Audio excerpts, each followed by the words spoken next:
Hey, what's up? Versco, how's it going?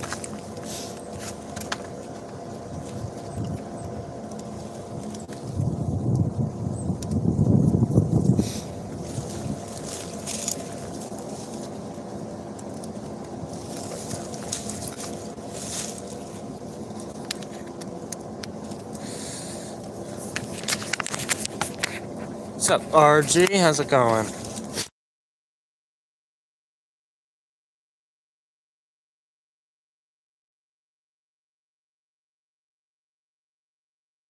Go. We should have audio.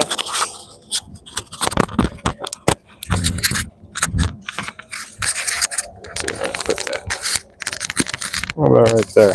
How's that? Audio good? Check, check.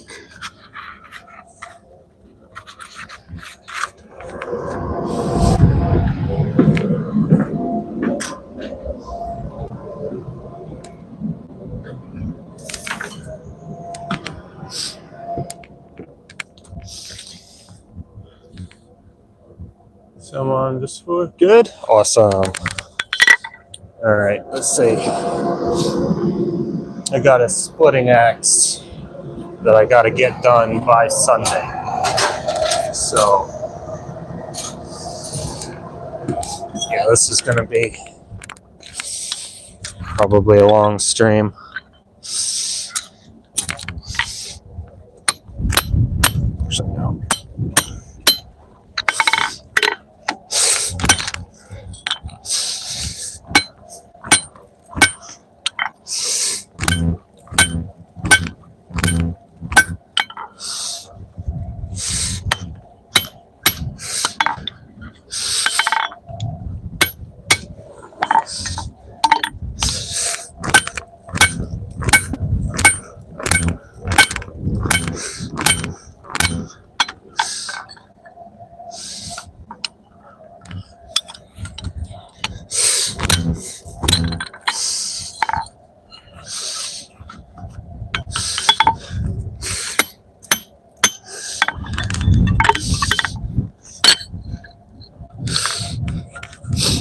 So what I'm doing right now is I'm doing what Nils Ogren calls a reverse taco weld, where basically the hardenable steel is wrapped around the soft steel. So what I did was I took a big old piece of 5/8 inch by 3 inch, I think, leaf spring, and then I did set downs, and then I folded it over to make that taco. Now I'm just cleaning it up. Ooh, a Nerf dart. Kids, huh? Put that in my pocket. Let's see. Your entire Discord knows your life? Hell yeah. The one time I don't want my computer to be running out of battery. Yeah. Do be like that. But yeah, this is gonna be interesting. I've downsized the plan just a little bit. This isn't too hot. Yeah, it's all right. So this is the main body. I've got a bevel forged on one side and cleaned up a little bit. Now I'm going to do the same thing to the other side. Then it's going to be wrapped around this way. Two bevels going to be forged together. And it'll look kind of like an axe, just with a really, really small bit. And then I'll put that reverse taco on there and weld it all up. And then that'll be that. Hopefully it'll be 2 or 3 pounds. A real small, fast splitting axe for an older gentleman. So I don't want to make it super duper heavy. So, how's it going? You here? I'm doing pretty good. It was first time out in the forge in quite a while. All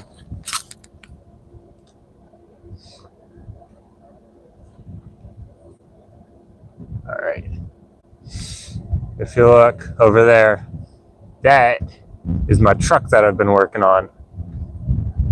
That has been sucking up all of my time and money recently. So, there's 10 crocodiles in your room. Well, you better get that taken care of. That sounds quite frightening.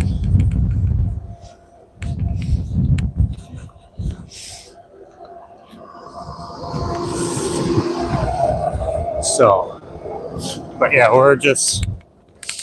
I'm using this big ol', I think it's like a masonry chisel or something for stone working, but I'm using this just to like hold the shape of the bit and to shape this particular piece of steel.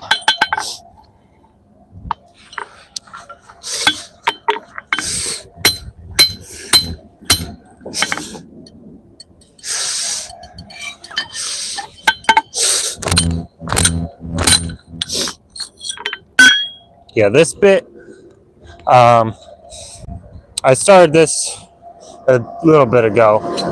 Oh my god, I just threw it. Okay. Yeah, I started this piece a little bit ago, and I'm just picking it back up. Good thing it landed in my forge cart. Alright, lesson learned. Don't throw the red hot piece of steel. Hey, what's up, Ron? How's it going? I'm working on a small splitting axe for a feller.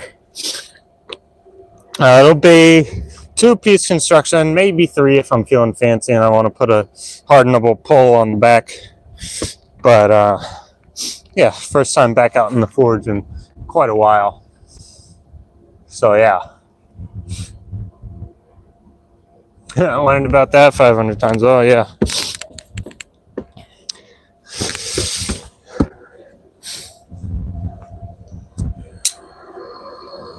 Let's turn this up a little bit. Freezing?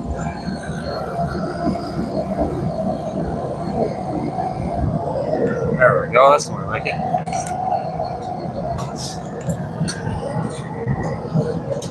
Yeah,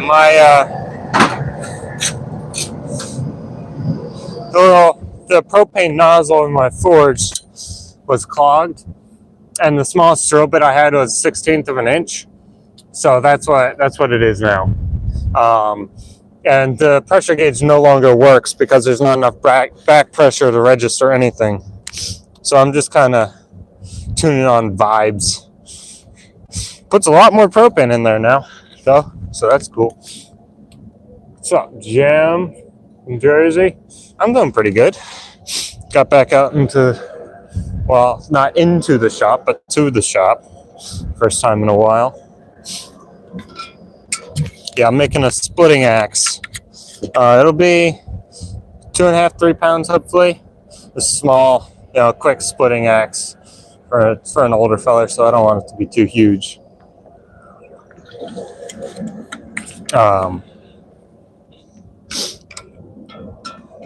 If everything goes super duper well and I don't have any problems getting it towards functional, I might add some more pieces to add a little bit more weight. Just subscribe? Thank you. I'm from Pennsylvania, so not super duper far away from where you're at, probably. But yeah.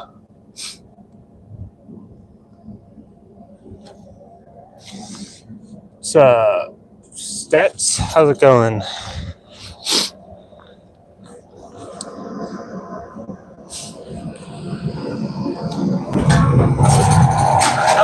My tongs, okay. You can tell I haven't been out in the forge in a while.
Still needs a lot more forging down and cleaning up, but that's the idea.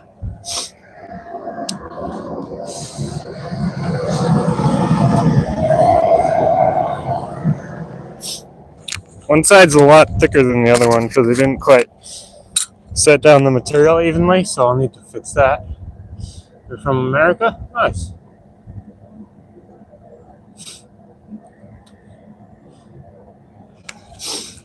$40 from Houston? Okay. Like an hour 10. Probably different direction.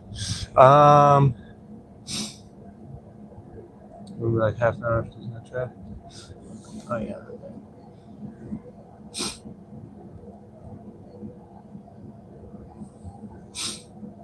Yeah, cool.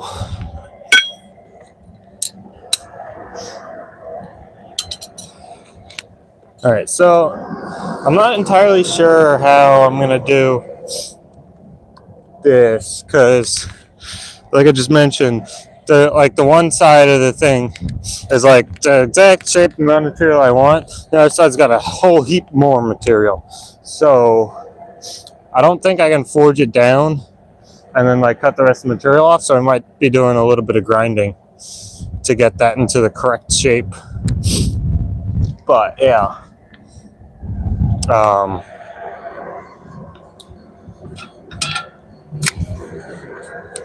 Yeah, other than that, it's shaping up pretty nicely. I think it'll work. We got a pretty hefty chunk of steel to draw out into the actual bit, so there'll be plenty of good hardenable steel behind the edge. What's up, Valhalla? How's it going? I'm working on a splitting axe right now.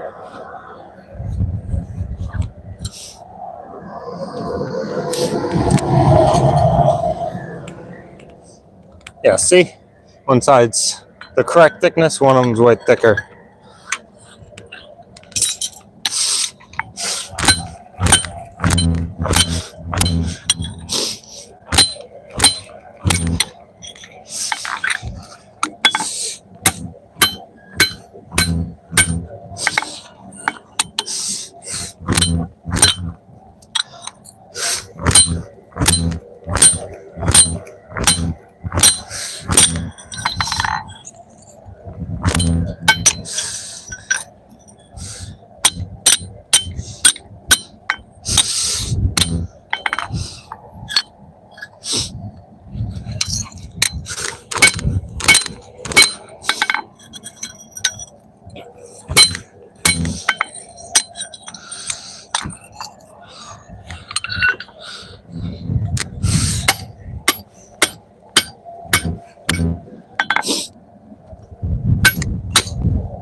I should put this back in the forge.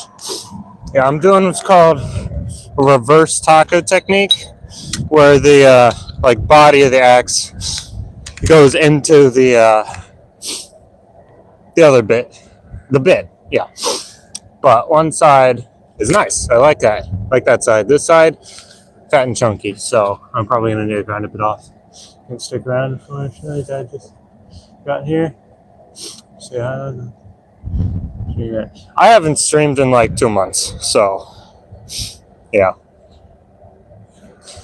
But I'll get this cleaned up as best as I can, and then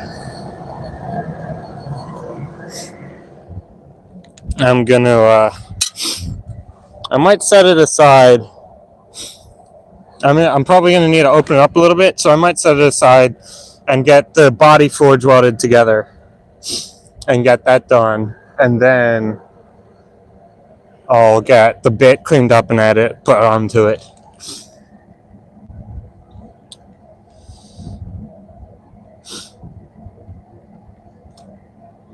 What's this bracelet?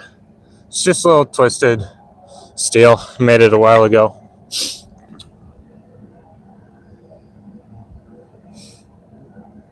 Yeah.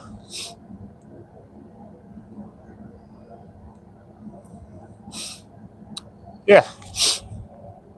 Yeah, and it's real simple. It just pop twist right off. I don't know, I like it. So they're like, hey, what's that? Oh, then just tell my story a little bit, you know? Conversation starter.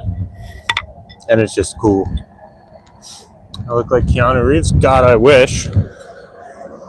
That dude is awesome.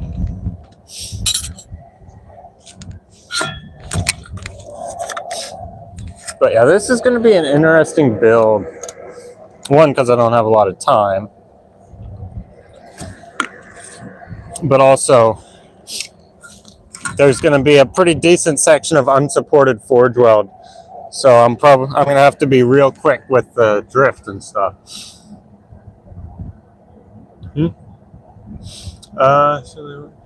Armor making for some reason? Do it. Armor is awesome. And armoring is, there's so few people that do that. Like the only like professional shop, I'm sure there's a bunch, but the only like professional shop that I know is I think Lancaster Forge in England. Chuck Norris doesn't turn the light on. He turns the dark off. He sure does.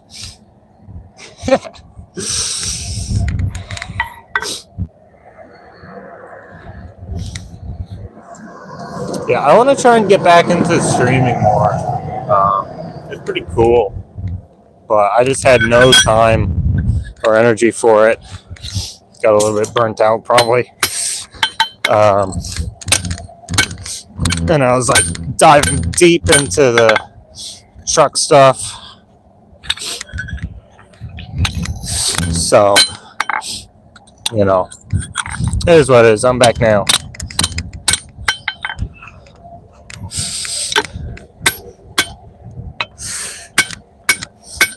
It's a shame this isn't wide enough to do the whole thing at once. That would be really handy.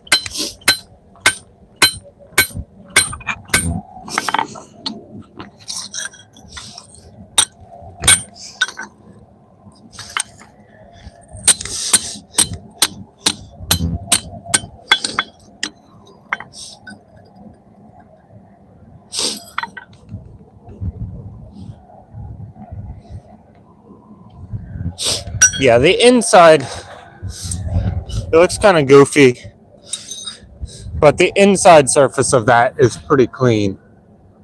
So, yeah. Yeah, I'm still using the Atlas Forge.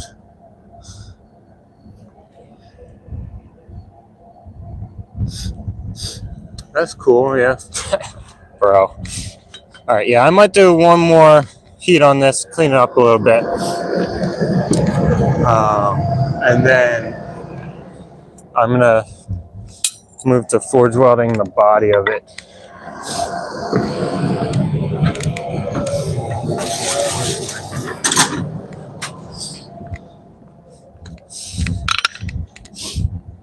Yeah, yep. So I'm going to assume it's Dad Night Watch. Hell yeah, Valhalla. You don't have it, you make it. Yeah. Yeah, this has been really helpful. The temper is toast, I'm sure, but this is definitely helping to make this possible. Things you find at a flea market. It's just amazing. Went to the rifle range and that would scoop up casings to melt down. Hell yeah. Nope, the sides are very different thicknesses, which is annoying me very much, and we're going to spend a while on the grinder to fix that. It is not just you. It's definitely not the camera. Speaking of which, my camera setup is this. Y'all are clamped to a garden post. That's the rifle, Jesus. That's the camera setup now. So, hopefully it doesn't get too windy. Let's see what else is going on. It does work. Heck, my first video I filmed by literally using masking tape to tape my phone to a rake that I had jammed into a box of sticks to keep it upright. That's how I filmed my first ever video.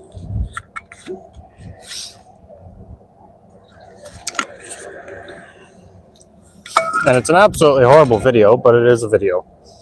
And it got me started, so. Yeah, it was leaning on your table on your forward table. Yep. Yeah, it was a hell of a setup.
All right. That is pretty nice. I like that. So now we'll toss it on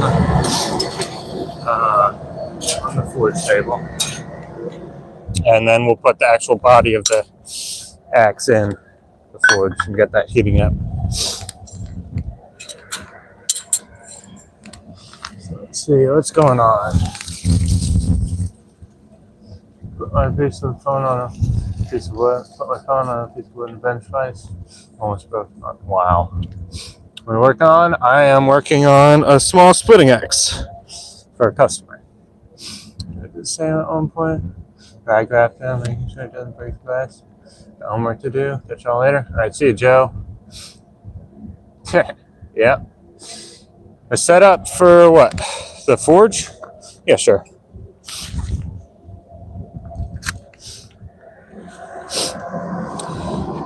So, I've got a wheelbarrow with a grate from somewhere. I've got the Atlas Plus forge. I've got this right there, that little bit going to the tube. That's the stock burner that came with the thing. And then I welded on some tubes going to the blower. So that's how I got the forced air. And like it works pretty good. This is running real low at the moment, which is why it's not screaming. But yeah, and then the rest of my workshop is a complete and total mess. But yeah, that's the forge setup. And then this is a 200-pound Peter. Yeah, but I think 203 technically. Peter Wright anvil from like the 1870s, which is pretty cool.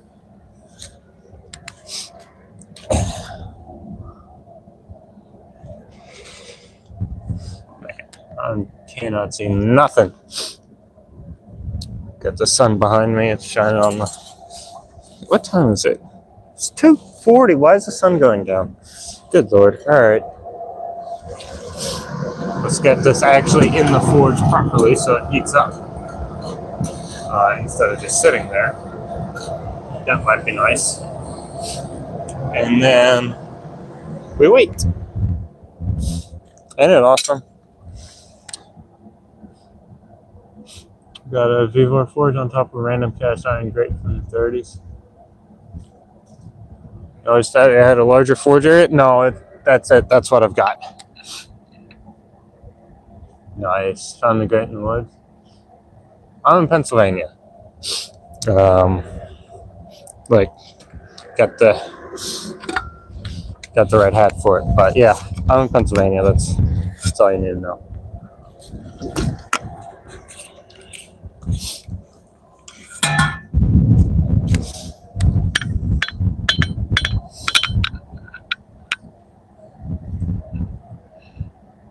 Yeah, EST.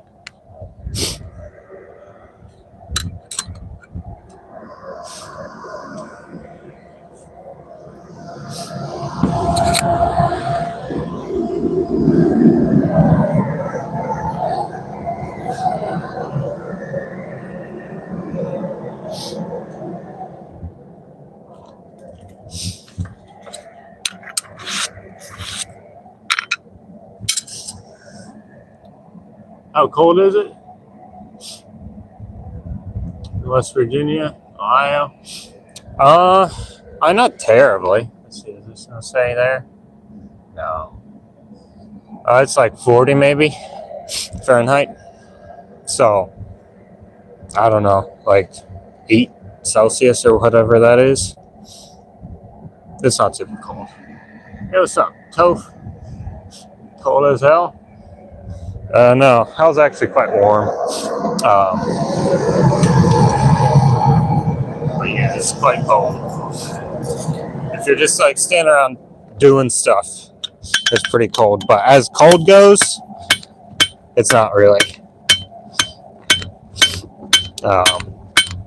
Certainly not compared to like Canada or something like that.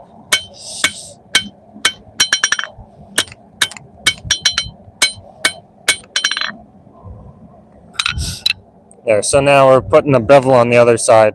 I'm going to fold it around and forge weld those two bevels together. That'll give us the shape of our eye.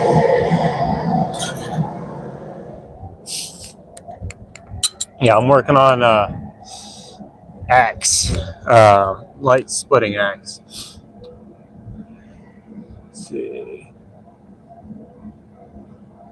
-12 Fahrenheit? That's pretty cool. It's like 30 outside, yeah, jumping jacks on in the Anvil. Oh yeah, that'll keep you warm. Arkansas? Damn, in Arkansas? That's chilly for Arkansas. Got the baby on my arm sipping. She's waking up. Want to say hello? Alright, good luck, Toph. We have 6 feet of snow. Oh, 6 inches. Okay. Yeah, that makes a little more sense. 6 feet. That's a lot of snow. Yeah, we got a little bit. There's a couple little patches hanging around here, but we didn't really get snow. It snowed for a couple hours and turned into rain. 12 inches. Yeah.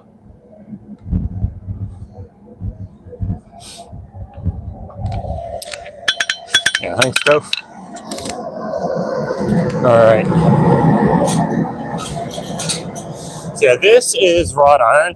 So I'm taking the beveling pretty slow so I don't crack it.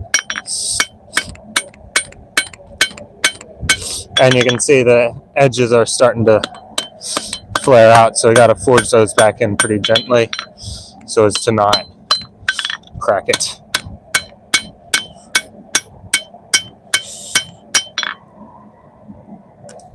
So it looks like I wasn't careful enough. Oh well. It's going to be forge welded together and hidden within a jacket of spring steel, so it'll be all right. It doesn't really matter. It's just annoying to me because I'm a perfectionist. Yeah. See you, Toph.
All right, we'll get that bevel a little longer.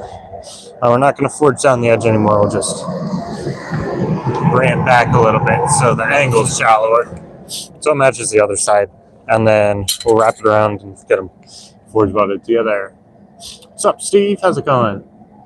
Yeah, wrought iron is softer than steel because it has almost no carbon content, but it's almost like wood, where basically because wrought iron is made by taking a very impure blob of steel and rocks and charcoal and all sorts of other junk and folding it over and over and over and over and over until all the impurities are spread out, either fall off when they're brought to the outside, and what remains is spread out evenly. So you get layers of iron and impurities that give it a grain almost like wood. And that makes it crack because the impurities in the iron don't stick to each other very well. How do you go live? Well, you need a channel with at least 50 subscribers. So if you have that, then Then you click plus to add, like to post a video or a short or a post. There will be an option for live. Is it 100 now? I thought it was 50. What's up, Brycecraft3? How's it going? What do you think about axe blade made from leaf spring?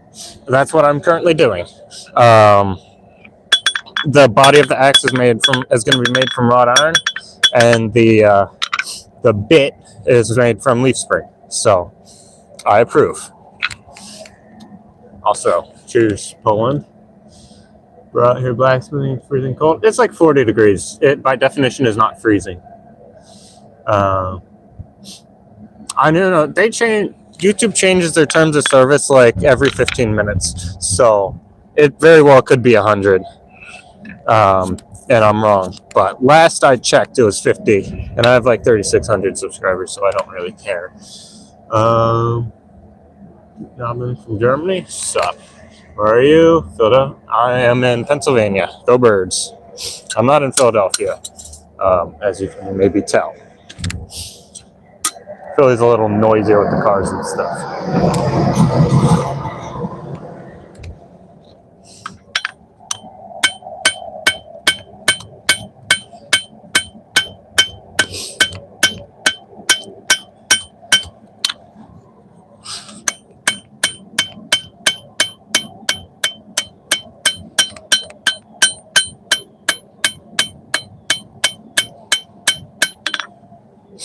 There we go. So now the length of that bevel matches the other side. So now let's forge the sides back in a little bit.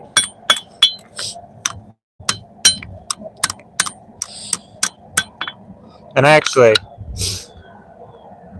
you can see what I was talking about here with these striations going across. I don't know if the camera's picking that up, but that's the grain in the wrought iron showing through. It has a grain pretty much like wood. It's really interesting, actually. And it was the best material that like people had for making stuff with for a very long time, or at least technically not the most high performance material, but the best, as in like easy, best, most bang for your buck. It did have crucible steel, and you could turn that into actual steel. So there was other stuff that was better, more high performance, but that was all extremely difficult to make. No, I do get paid. You need 1,000 to get paid. It's 4,000 watch hours, not subscribers. What's up, Rainy Day Forge? How's it going? Forging a 2-piece, possibly 3-piece light splitting axe, a reverse taco technique. Oh damn, 247. Yeah, make sure y'all sub and drop a like. That would be awesome. This is one of your forging classes. I'm making axe out of it. Oh, sick. I actually got one of them. Well, I have a whole bunch of them, but what he's talking about is this. Making a battle axe from a ball peen hammer. And yeah, cool to run into here. That one's not particularly good. It just looks cool. But yeah, I like those classes. Those are fun classes. Actually, I should probably clean up. Yeah, what I'm gonna do. This is right. Yeah, this is outside the glove. I need to get a handle on one of these rasps so I can actually use it without burning the hell out of myself. Okay, I'm going to clean up that surface, the weld surface a little bit.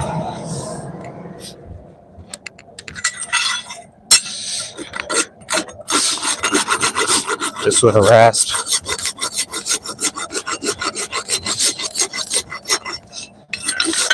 Oh, there goes the hammer.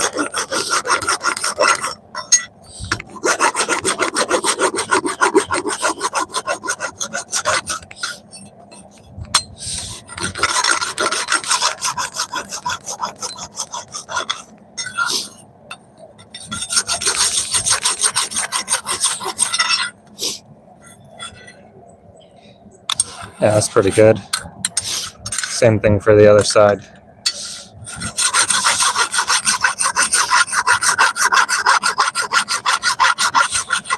This side I already cleaned up on the grinder because it already existed. I was planning on doing, it would be what, 4-piece construction for this. So I had planned to do a pole insert and a pole as well. So I needed a lot more material for that, so I had to cut the material for the body down a little bit. Let's see, step it up. Yeah, I did a couple of the rasp hatchets. Those are pretty easy. I've gotten decent at forge welding, though I haven't done any. Actually, no, that's a lie. I did some, but not at my own shop in a while. We'll see. Yeah, but thanks. Thank you. It's the same question about lace spring. Can you just weld in one without overheating? It's supposed to be quite long term.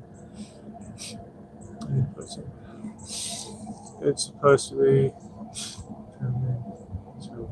cold water. Yeah, so I think what you mean is like, can you just slap a piece on and do it? Which you could, or like maybe even actually weld, and that would work. That's not really what I want to do, but that would work, and you would have to heat treat it if you're heating it up, or you'd want to heat treat it anyways because spring is not as hard as a blade normally. But yeah, girders are what makes wrought iron. No, wrought iron is not rust resistant particularly at all. The impurity, they don't do anything good, the impurities, other than make it softer, which is not normally what you want. But they're like, wrought iron is a way of dealing with the impurities in such a way that they don't cause as much harm as they otherwise would. Like if you just took the bloom that you met, and instead of turning it into wrought iron, you just tried to make something from it, it would fall apart. It wouldn't work. Or if it did work, it would barely work. So wrought iron is much more consistent way to get. Working on a dagger right now. Nice. Put Pico's hat on the anvil next. Yeah.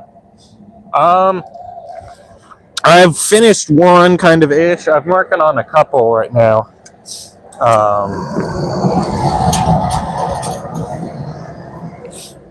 I'll show you them in a minute.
There we go. Now we got that. So now you can kind of see how that's going to go together.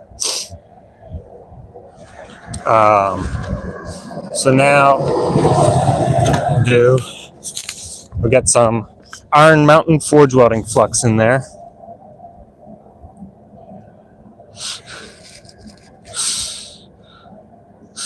And that will make this a lot easier. Now we just got to put it in the forge and crank it. The forge. Okay, ideas.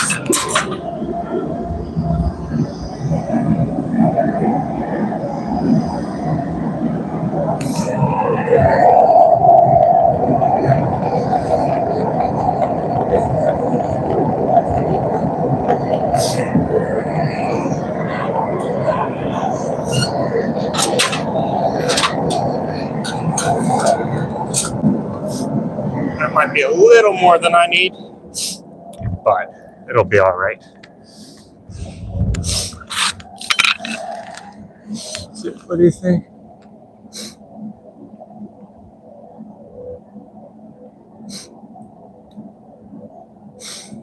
Alrighty. What do you think about handling dry knives made from an old file? Will the edge keep the sharp surface? Depends on the file. If it's a case hardened file, that means only the very surface of the file, like the teeth and maybe a little bit of material underneath them, has carbon in it and will keep an edge. The rest is no carbon. This is great for files because it makes them a lot less brittle. But if you try and make something from it, then it's not going to work nearly as well. So an older file, an older file will work better. Some bridges and 30s and 40s are made from wrought iron. Well, if you make enough, if you have enough material there. Well, there's also, and it isn't more rust resistant than like mild steel. It's about the same. Not particularly rust resistant, but it's not like more prone to rust either. Honestly, Valhalla, yes I do.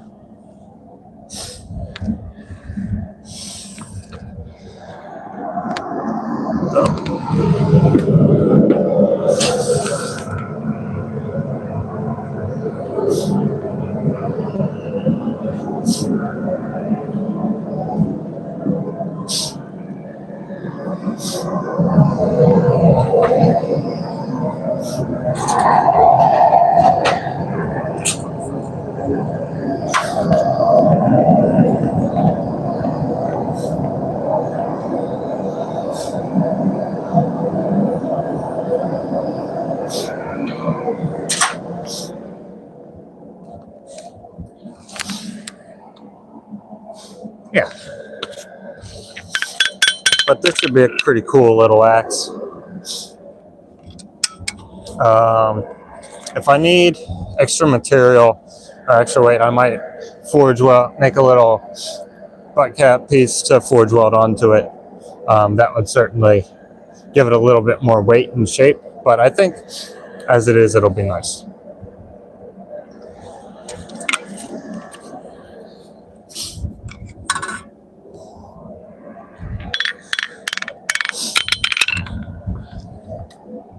So how to recognize an old file? That's nice. Certain brands, certain files still are through hardened. The nicer ones usually, because it needs to be a really high quality steel and really dialed heat treat in order to be successful with having it be through hardened, or at least through hardenable. The best way is if you have like a whole bunch of them and you have a couple from the same brand in the same time period that look very similar, you can try snapping them and look at the grain. If it's through hardened, well, when you snap steel, there's kind of like this rough texture that like you can see. It's not just like a clean break. And if that texture is super fine, like powdered sugar or flour, that means the steel is heat treated and hardened, which means you can heat treat it and harden it again. If it's really rough like sand, that means the steel isn't hardened. That doesn't necessarily mean it's not hardenable, but does mean it wasn't hardened. So you can start there. You can also do a test. Like if you cut a little piece off and try heat treating it and then grind into it and see if it's hardened all the way through. And if it is, then it is and you're good to go. So it's just testing. I'm sure there's some online resources that'll tell you what's what and which ones are good. I don't even really know those off the top of my head for here. Certainly not for where you're from. So, how's it going? So yeah, that's all I'll say about that. Farrier's rasps are usually good. If they're, unless they're cast, some of them are cast, but like this one is a save edge, and these are known to be good. So if you can get some of those, then those are good. Or, just experimentation. No thanks. I'd rather not. I kind of like this anvil.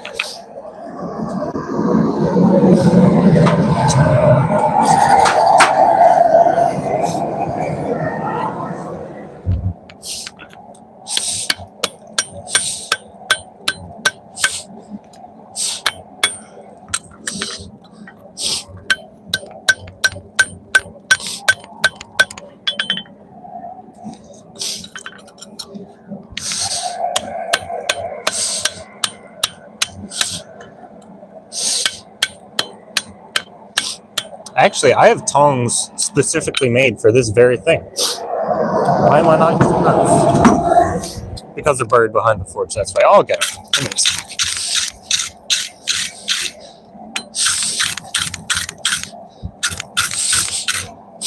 Well, that went together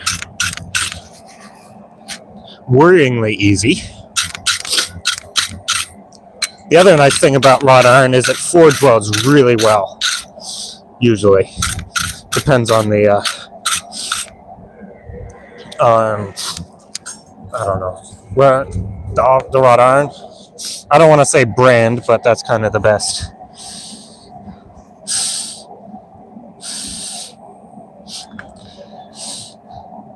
The closest approximation of what I mean.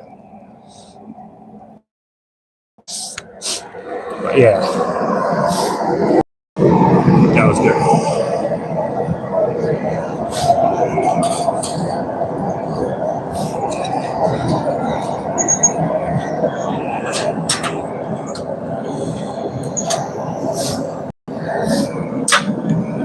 Let's see where they at.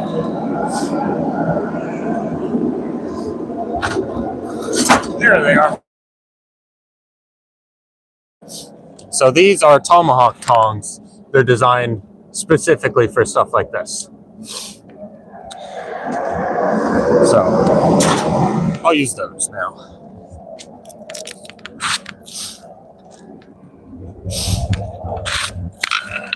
Let's see. Nicholson files. Yes, Nicholson files. We got Scott Nielsen anvil. That's awesome. I saw that. Yeah, Nicholson files are good here. I'm not sure if they exist in places like Poland, but you can probably get them. But yeah.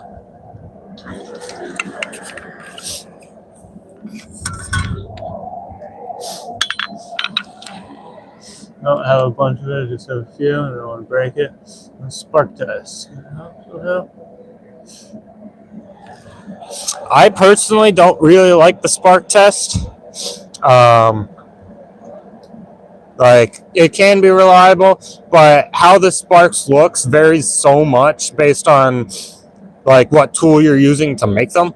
Like, even if you're using a bench grinder with the same exact wheel and the same exact speed and everything, it'll still vary a little bit. So it's just like, if you're using one tool, like if you have your grinder and use that same exact grinder for everything, and then you'll be able to develop your own, like, look at them, see, like if you take a known piece of steel, look at the sparks, maybe note it down. You can develop your own, like, kind of catalog of sparks look like in different steels, then you'll be able to use that. But using other people's catalogs doesn't really work unless you have the exact same grinder with the same abrasives and everything. At least in my experience. Maybe some other of you guys have found differently, but that's what I've found to be true.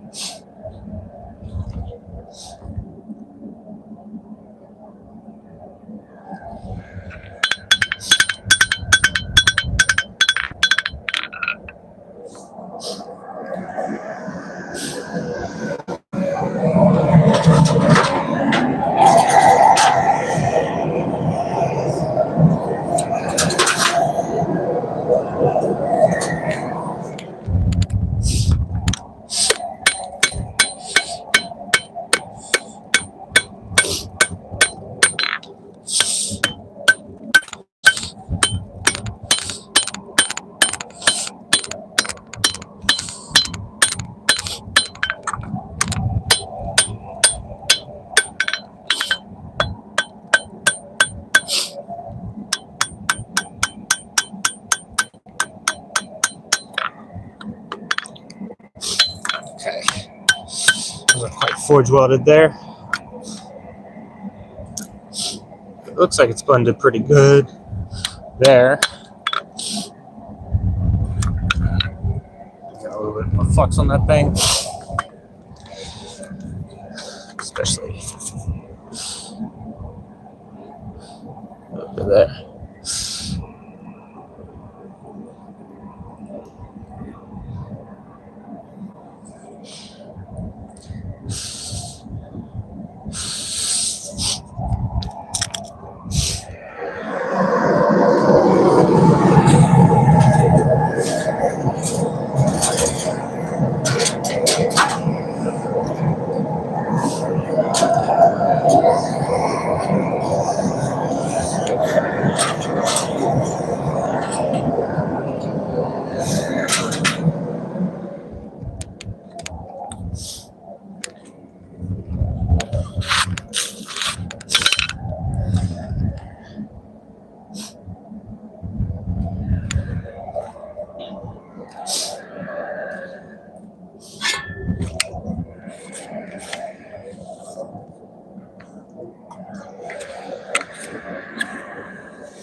Yeah, I mean, softer metal, longer, like a less energetic spark. But also, if you have a worn out abrasive, it'll also be like less energetic. Like if you've got a brand new 36 and that thing's flying, then it can make mild steel look like high carbon steel if you don't have high carbon steel to compare it to. So it's like, it's relative, basically.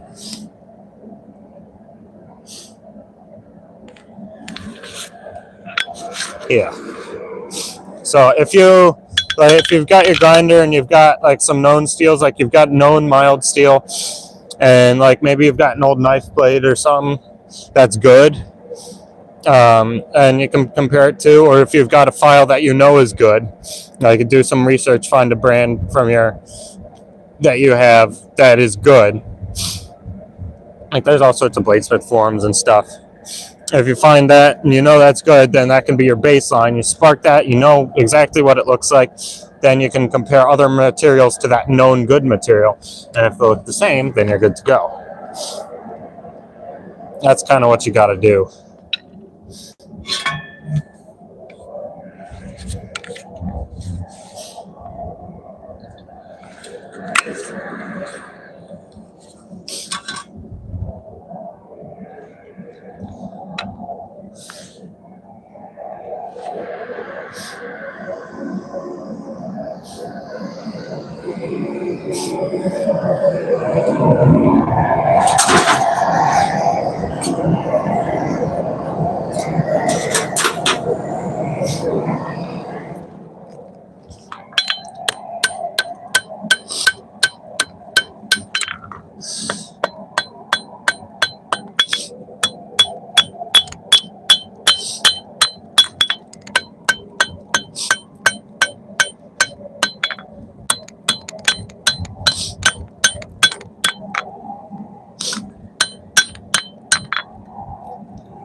That's actually a really small eye.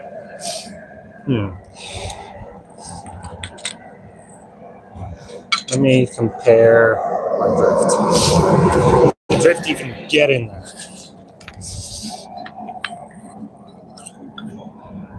Barely, it's a very long drift.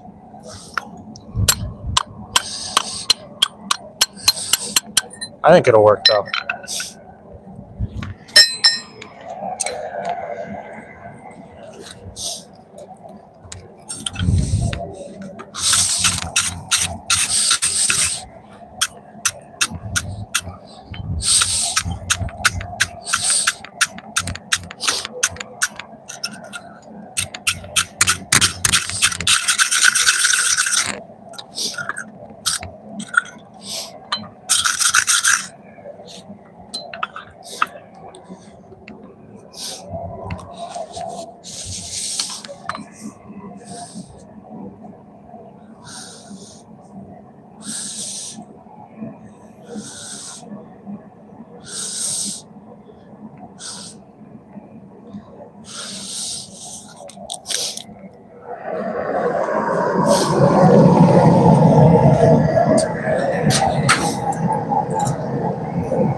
Howdy, Scotland. How's it going?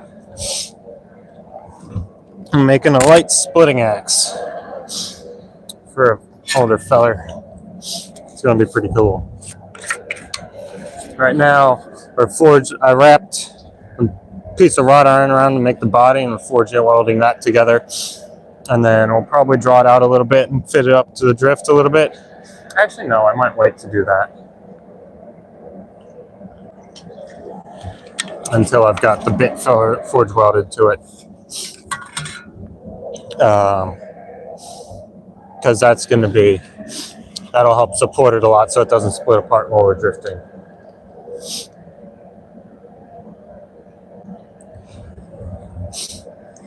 But yeah, it's gonna be pretty cool. Let's see.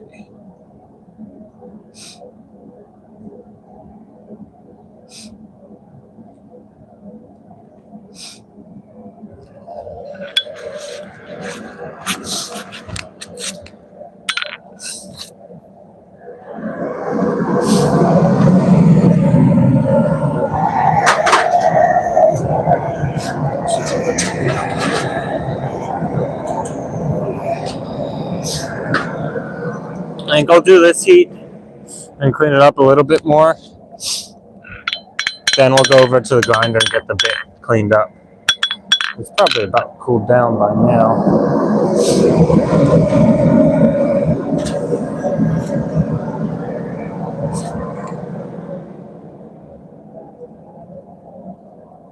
It's still warm, but it's not hot.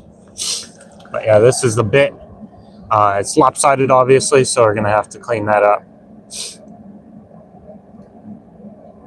But yeah, there's a decent amount of material there, so it should be good.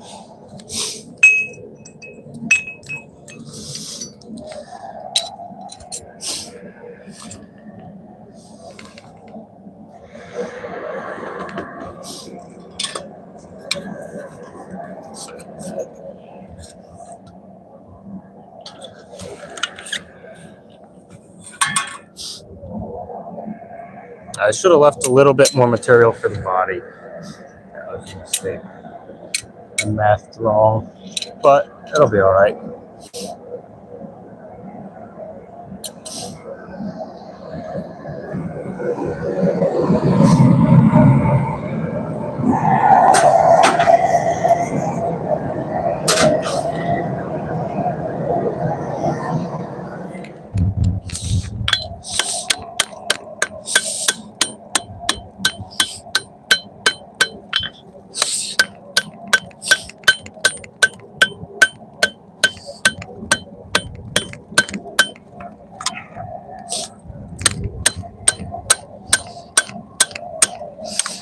Oh, I don't want to do that too much.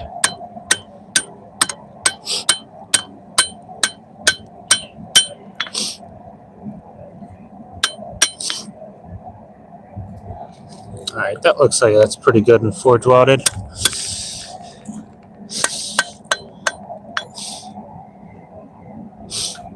Most of it.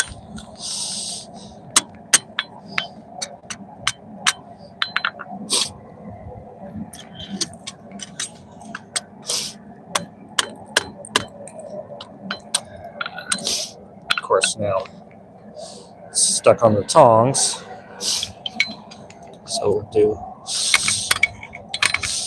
couple of those.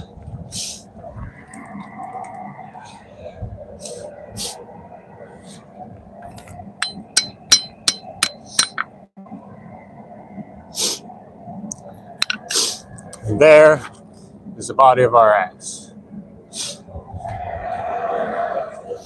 So that can chill right there. Now I'm going to go turn the forge off because we don't need it right now for the next bit. And then we'll start cleaning up the bit of the axe, which is going to be what makes it an actual usable axe instead of just a chunk of steel. Not even steel, that's wrought iron. Thanks, Andrew. So yeah, there's the body of the axe. took a piece of bar wrought iron, beveled the ends, wrapped it around, forge welded them together, just like that. And then over here, this is a bit, and that's going to go on kind of like that. But obviously, a lot farther on, it's going to fit all the way, and then that's going to be the blade. So yeah, that's how that's going to be. Now I'm going to take this and I'll unplug this over here and set up over by the grinder over here.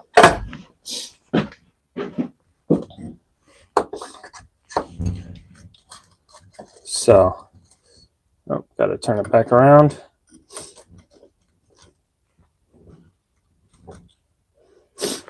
There we go. Put it back in. And here we are. So yeah.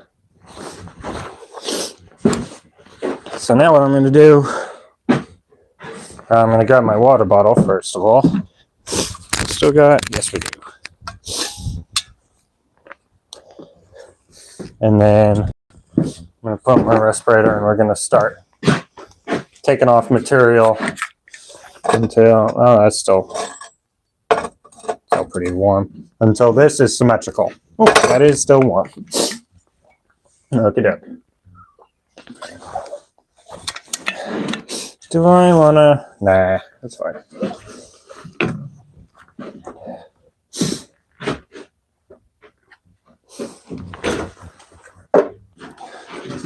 Alright, and as always, check for any critters. We're good. And off we go.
Two by 42.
Yeah, this is a Grizzly 2x42. It's currently running a 48-inch 36 grit Norton belt.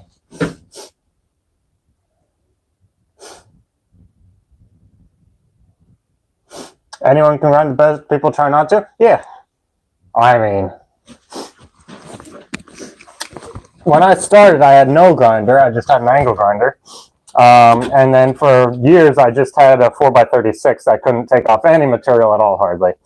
So, like, if you want to talk forging the shape, let's see, where do I get this thing?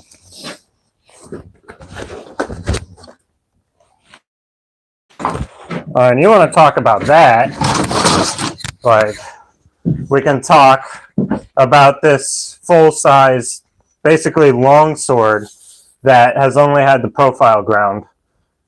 Those bevels and that geometry, distal taper, everything all on the anvil. So, like, if you want to talk about the best people try not to grind, it's me. But this is a shape of steel I have never made before. So, there you go. No, I really didn't. I mean, technically, a tiny little bit, yes. It did get a tiny little bit harder, but like modern abrasives don't care either way. They don't care if it's hard at all. And also, it's such a like minuscule difference in hardness that it just doesn't matter. And I would much rather cool it down so I can hold it than, you know, have it be 0.01% softer. Yeah, I'm pretty happy with how that sword came out. Somewhere around here, buried under the mountains and mountains of stuff, is a really clean forged to finish fillet knife. But I have no idea where it is. So, yeah. Yeah, I don't know where that's at. But yeah, I can forge to finish. Especially blades. But this is not a blade. And also I was really rusty because I hadn't forged in like a month when I like did the set downs and stuff like that, and I was just kind of winging it. So yeah, there's a couple of reasons why it's not, why I'm on the grinder. Like, could I fix it on the anvil? Probably. Would it take 8 hours? Probably. And I don't have 8 hours. So, there you go. Still struggle with forging bevels on sword. It's tricky. You got to take your time with it. But yeah, it's tricky. Take some practice. I've gotten pretty good. Like that's like 34 or something inches of bevels with a distal taper. So, like, you get good quick. Just do it more. They get better.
And that's a lot of material.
I don't think he's here.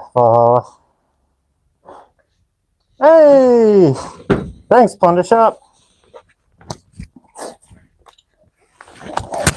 How's it going, man? Thanks for the gift membership. Yeah, so currently I'm working on the bit for a reverse taco welded small splitting axe. And it was horribly lopsided, so I'm grinding one side down. Yeah. I wonder what's this do? Going well, that's good. What's this button do? Oh, okay, that's cool. Sorry. YouTube added like 18 new things since I last streamed, so yeah.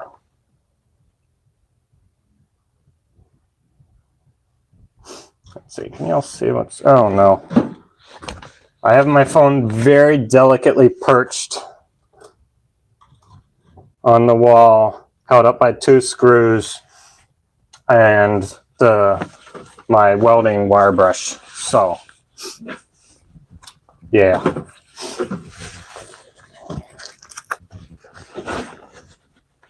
Let's see who ends up with that membership, huh?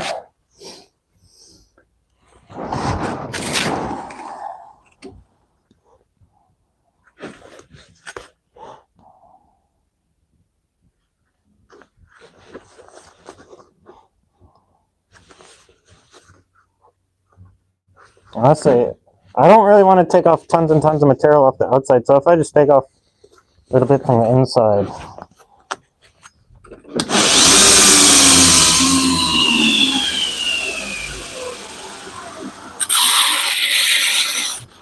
Oh.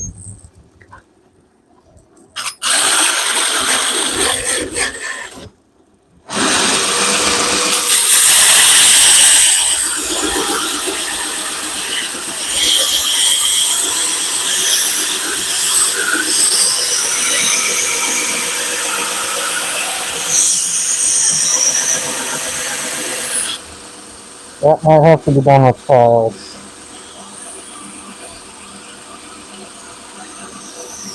Let's try.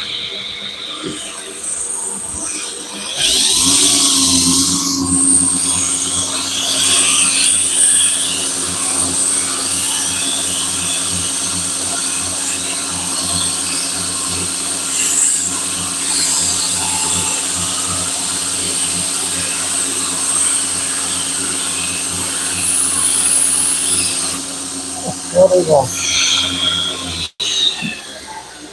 Yeah, it's going to be super rounded this way if I do it like this.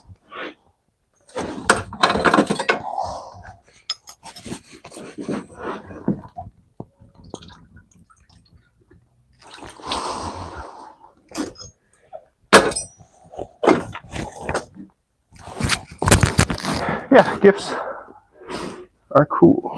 Thank you for them.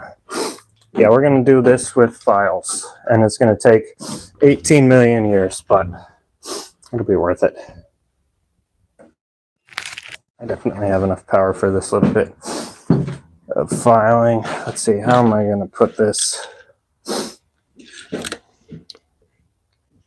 Need it like...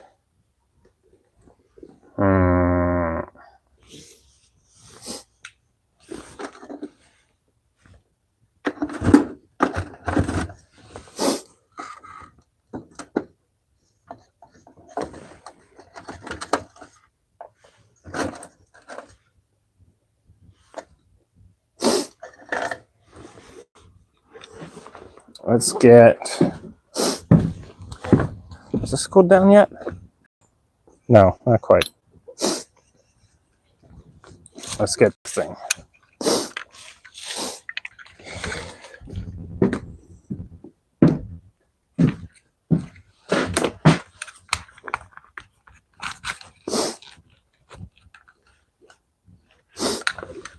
Now I got to figure out somewhere to put this, which isn't quite so hard, I hope. It's a shame it broke off the stand it was on. That was nice.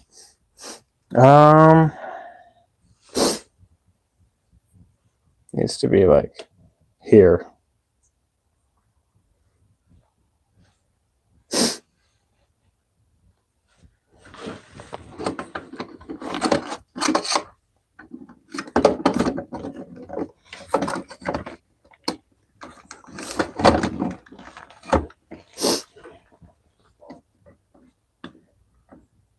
There we go. That worked. So let's move all this stuff. I need to clean up my workbench, but it's all right.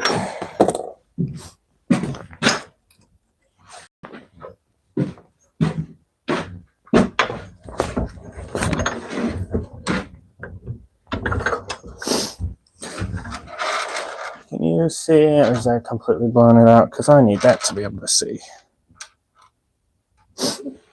Yeah, you can see, pretty much.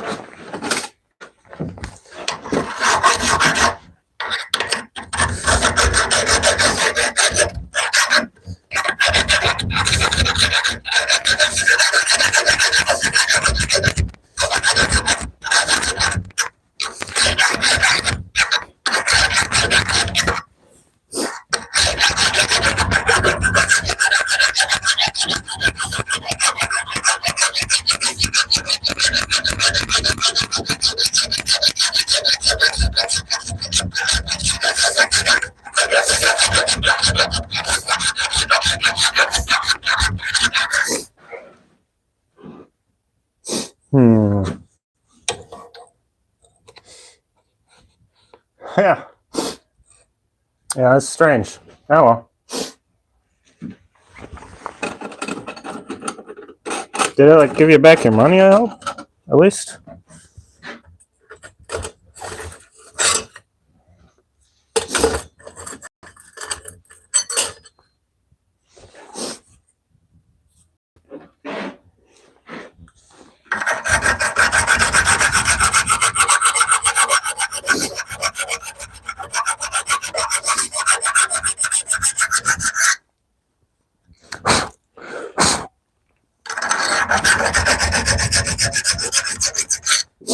No.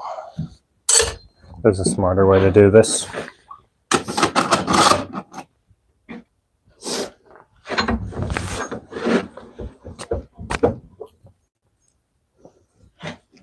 Will that work?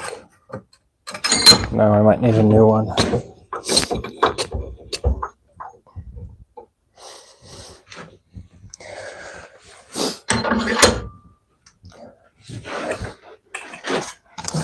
Let's see. Yeah, I need a new disc. How much bigger is a new disc? Hopefully a decent bit. And I think I might go grab one of those thicker ones.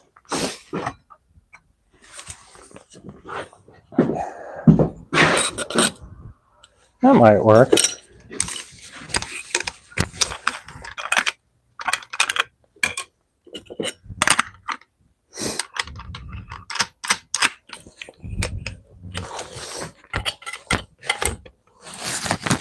go, just barely. All right, where's the guard for this thing? I should put that back on.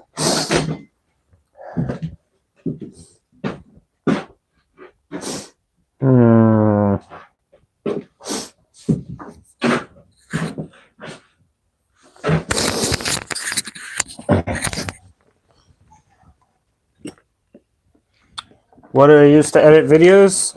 I use Clipchamp by Microsoft. It's just free online browser-based editing software. It sucks, but it does what I need it to do.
Yes, I know this is a cutting wheel and you're not supposed to grind with them. I don't care.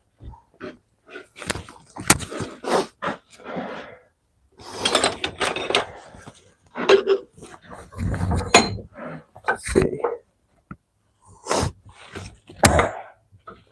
That's a bit better.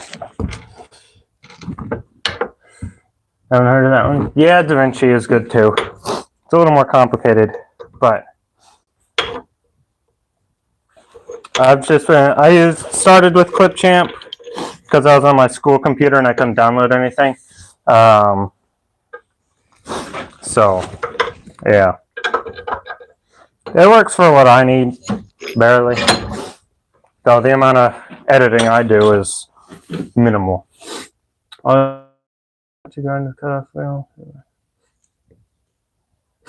Yeah, same. And also I don't have any grinding wheels, and even if I did, it wouldn't fit. It wouldn't do what I needed it to do. So here we are.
Oh, I have a lot more cut off on this side.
I think I'm going to clean up the rest with a file.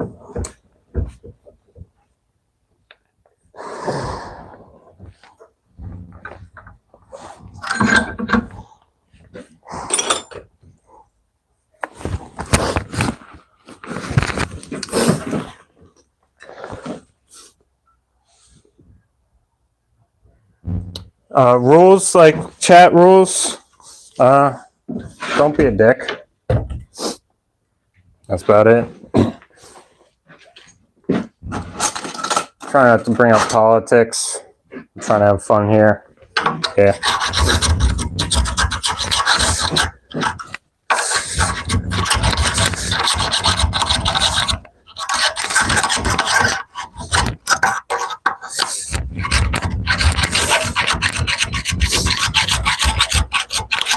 Pretty like common sense stuff. You know, nothing too crazy. Oh, come on. Oh.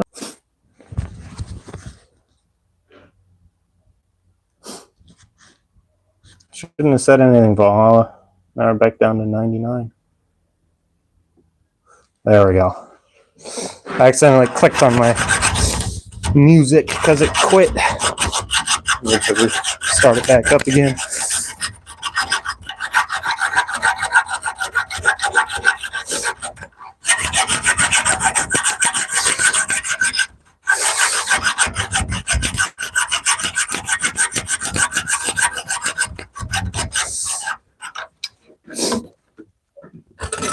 Will this fit down there?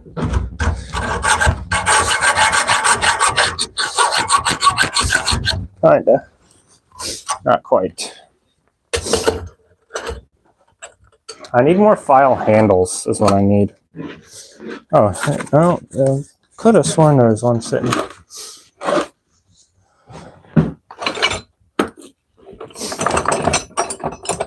Does this fit all the way down? Yeah, pretty much.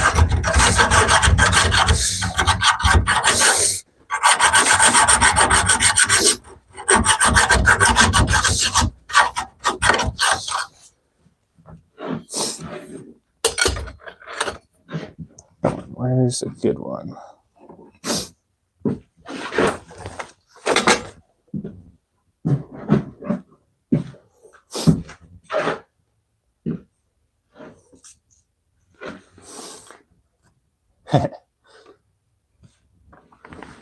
Yeah. Yeah, that's where that's from. Again, made that ages and ages ago.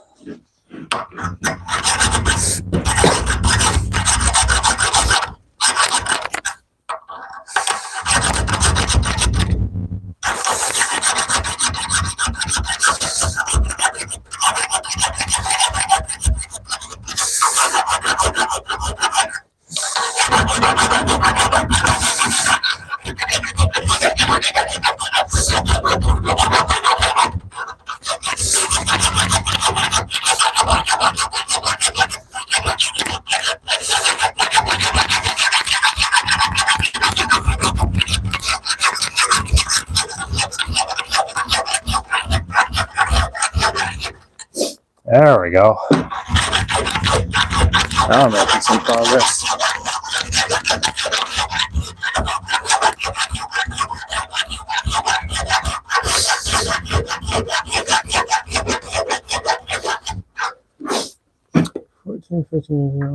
First rings.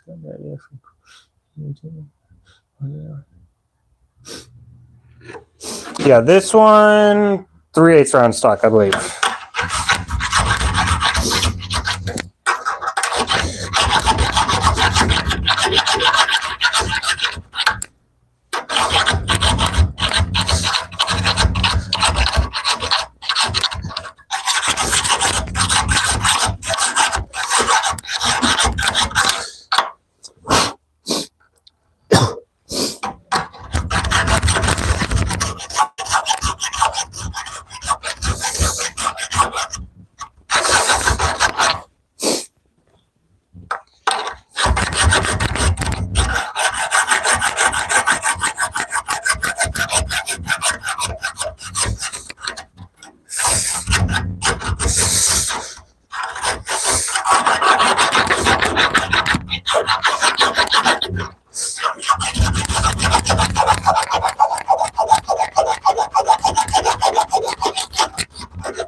That's still way a ton of material. These 3/16s. Oh wow. Bracelets 304 stainless. Both these are just mild steel. That's cool though. I do have a little bit of titanium lying around somewhere. I don't know if I have any stainless. But clean that up.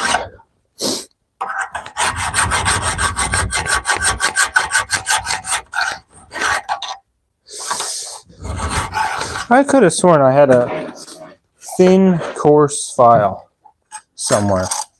Oh, here it is. Doesn't have a handle though.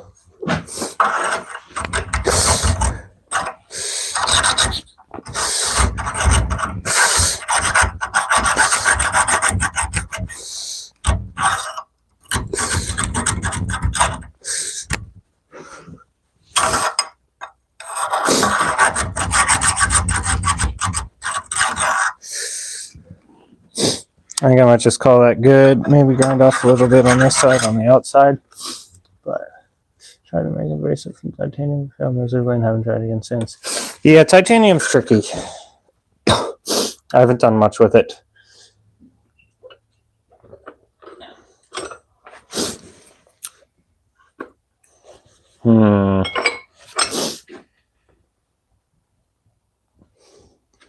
Let's see.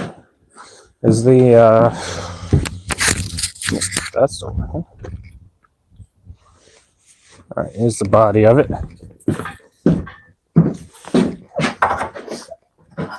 Oh, that's actually about the perfect width. Hell yeah. Look at the inside of that eye. That's all chunky. I'll probably clean that out a little bit.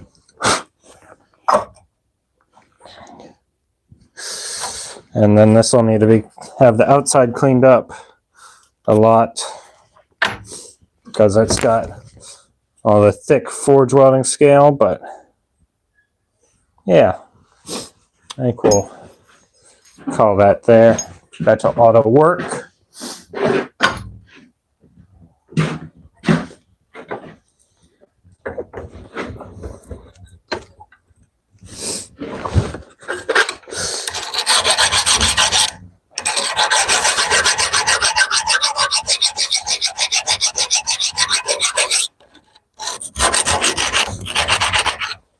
This is just going to shred my files, isn't it? Oh, this forge welding scale.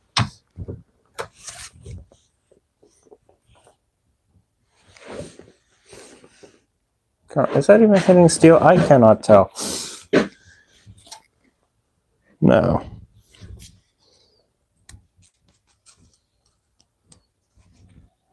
I think I might just put this in the muriatic. Probably depends. I might have to soak this in muriatic to get all the forge welding scale off. And if I do that, then I'm gonna probably just gonna call it there because I need this. This is quite important.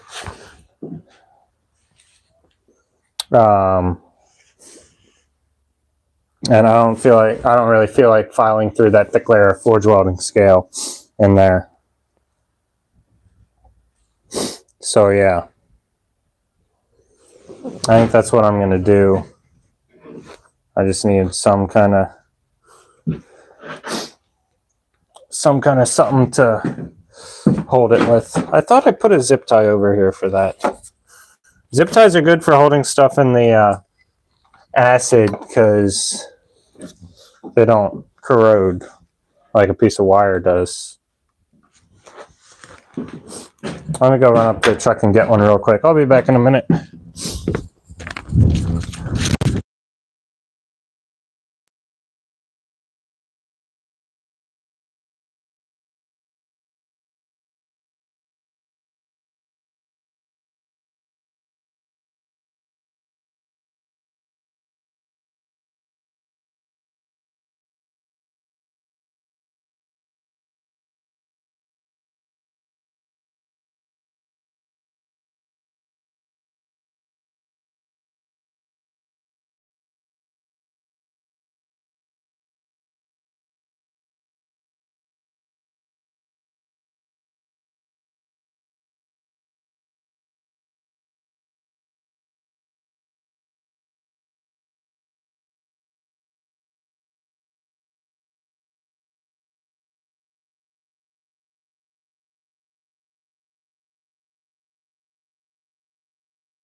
Microphone, yeah.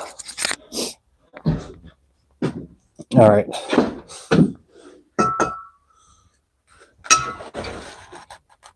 Darn. It's not quite all the way in. Let's see, where's the muriatic? That's the gate of this. There's the muriatic.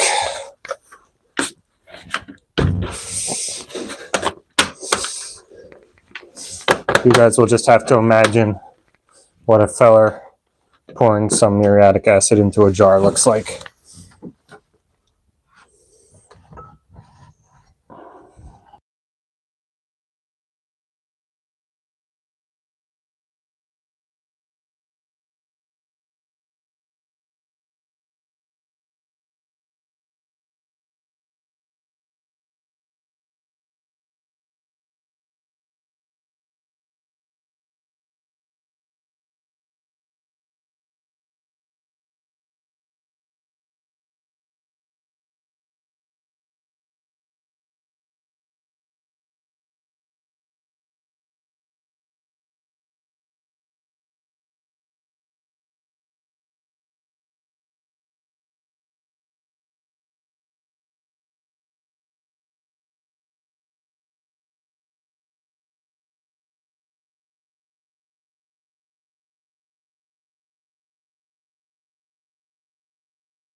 So I'm back.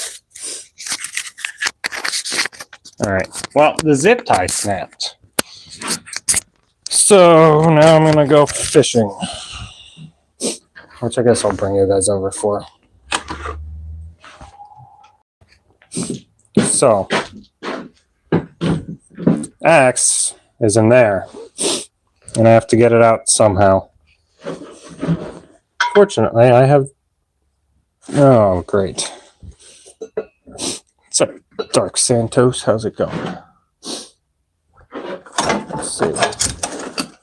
Can I put this jar? Please don't drop this. Please don't drop this. There we go. All right, so now that the Wi-Fi's disconnected itself, all right, now we can kind of see what we're doing here. There's our axe. Now, is this, where did I even put it? I don't know. All right, I'll just get the tongs. That's the best way to do it.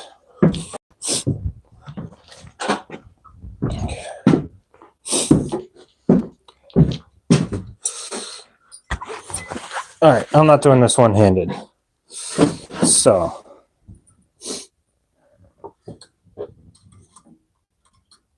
there you go.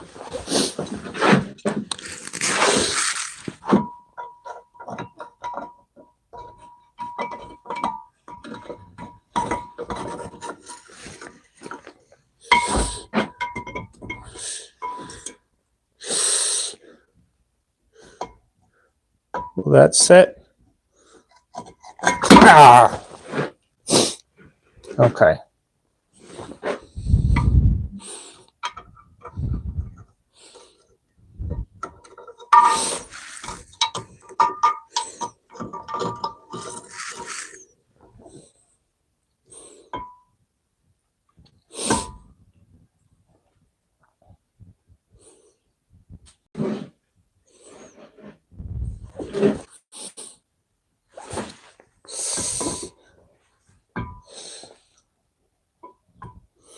All right, where's that zip tie?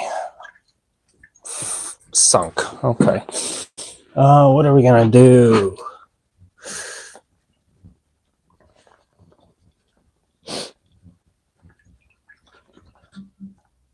Let's see, was that little Duncan muriatic enough to get it? No, it was not. Okay, there. Let me go run and grab another zip tie. I'll be right back.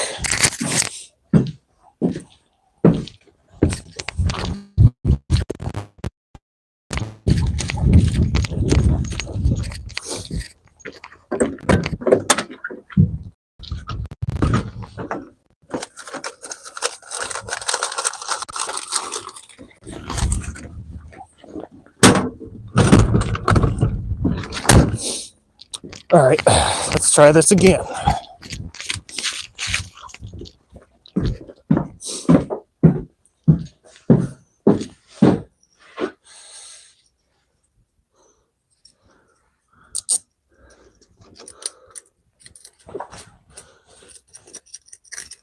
All right, zip tie's not going to break. Fantastic.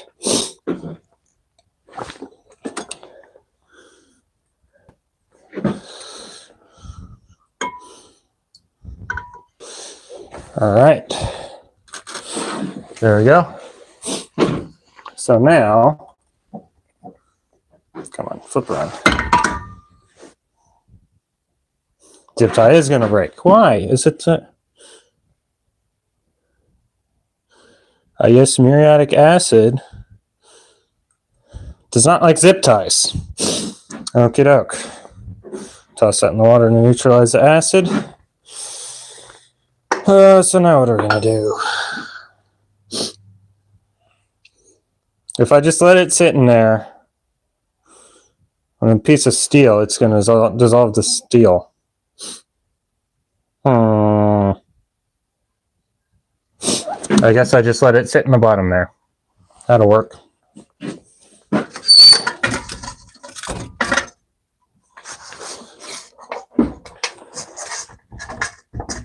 There we go.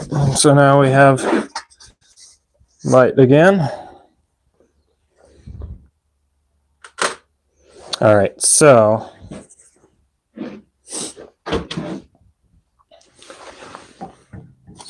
now we're going to wait like a little bit.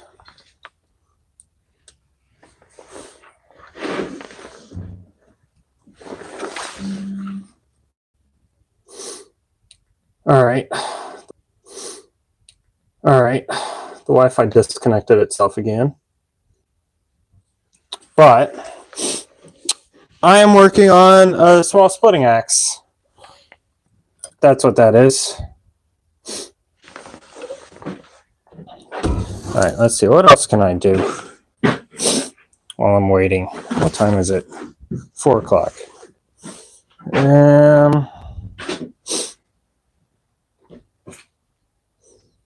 Those things.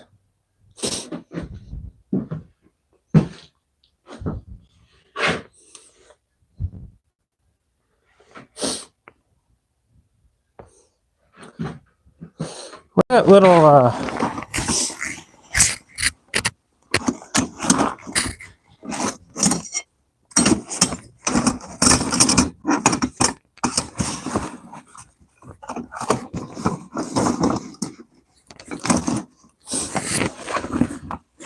not there. Somewhere around here. Oh, I guess I could work on these.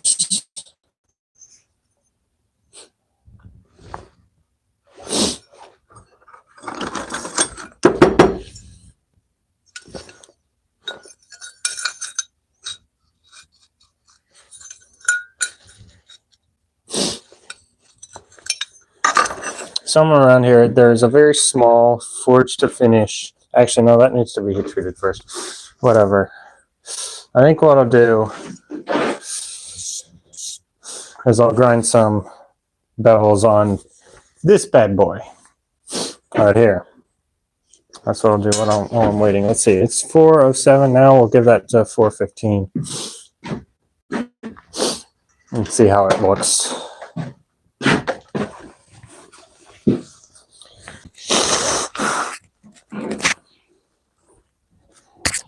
Yep, that's still good.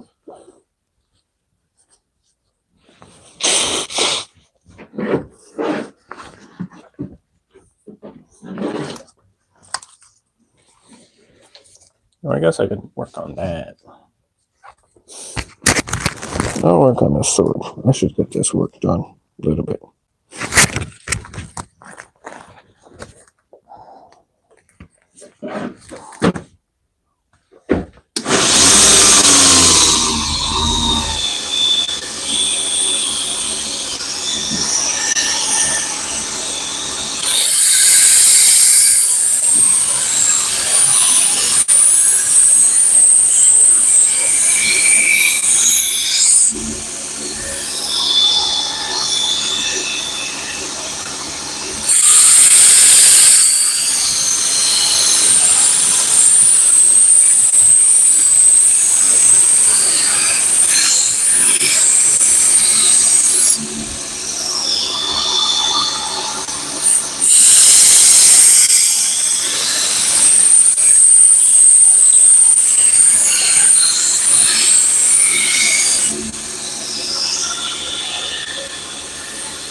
Hey, what's up? Yep.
All right, so now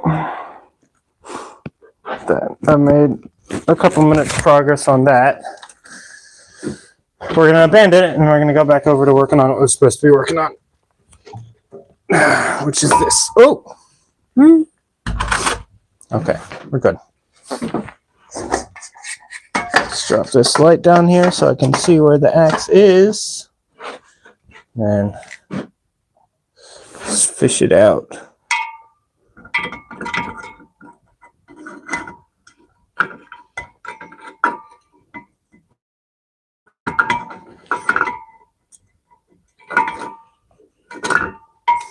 Come on.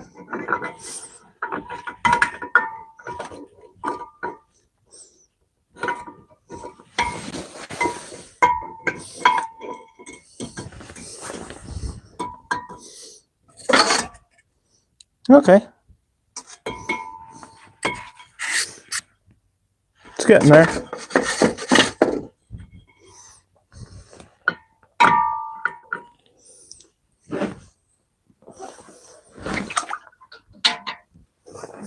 I think I'll give it another 15 minutes maybe. So until 4:35. And then we'll check again. Oh my God. Okay. Sorry, guys.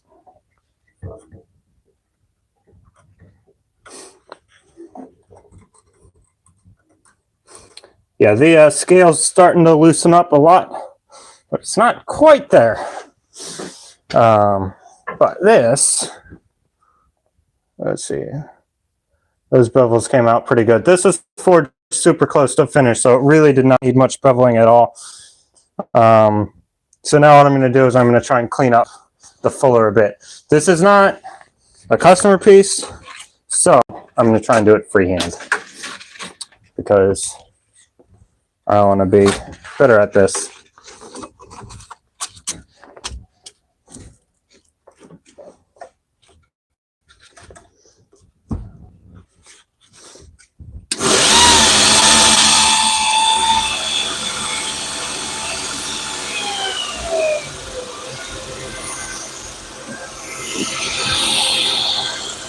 I can't see.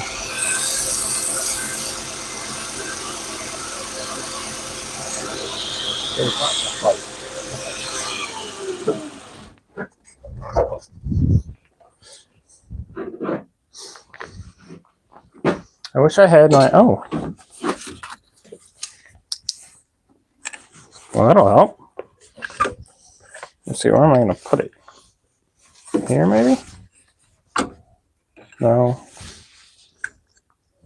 And why is it wrapped around there? That's stupid. Why would I have done that? Okay. Oh, goodness. Right. Because I wanted it there. And, whatever. Let's move it. Y'all can still hear me good, right? Alrighty.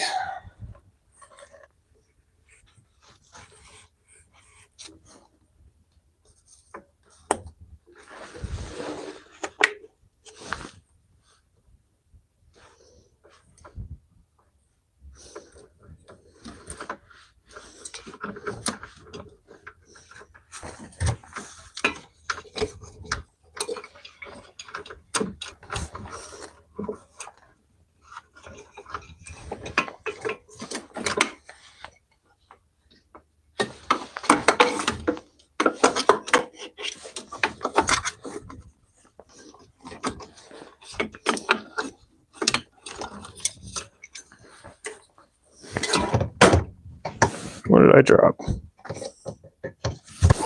Hope it wasn't anything too important. Well, we'll figure it out in a bit, I'm sure. Let's see if this goes here. No. Used to be like here. But for now,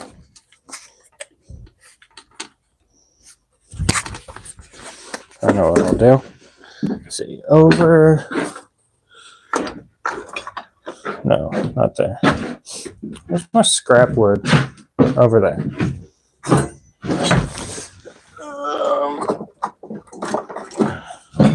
Does it work?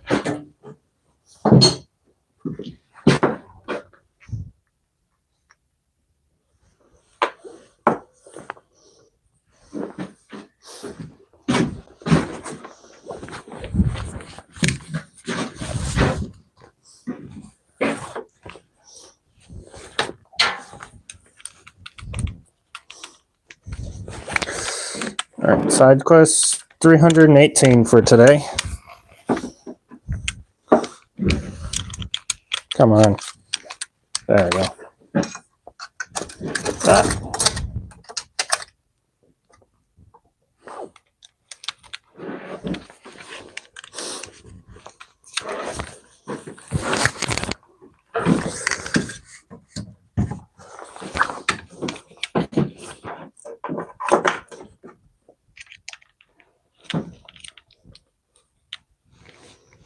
You're joking. Where's the bit for these? They just got at some point they spilled all over my workbench. You know what? Screw this. I'll just grind in the dark. Helen Keller, that thing. Alrighty. Let's go.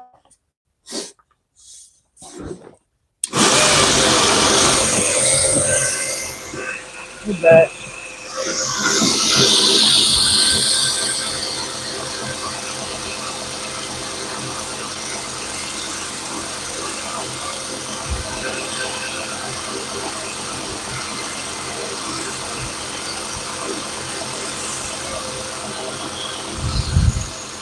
I don't know too bad.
That doesn't look too bad. We got a guy forging blades in upstate New York. Burned down 2 city blocks. Ooh. That's an expensive mistake. Ooh-wee. Yeah, let's try not to do that.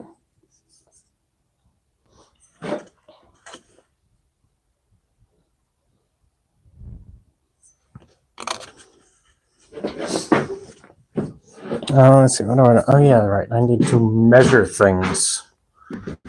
Which my aha.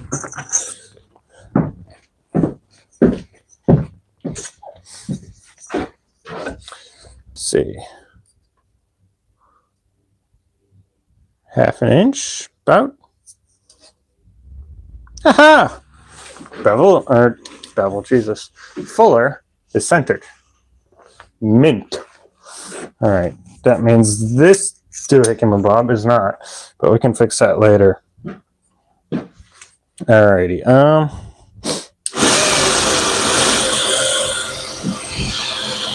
Continue.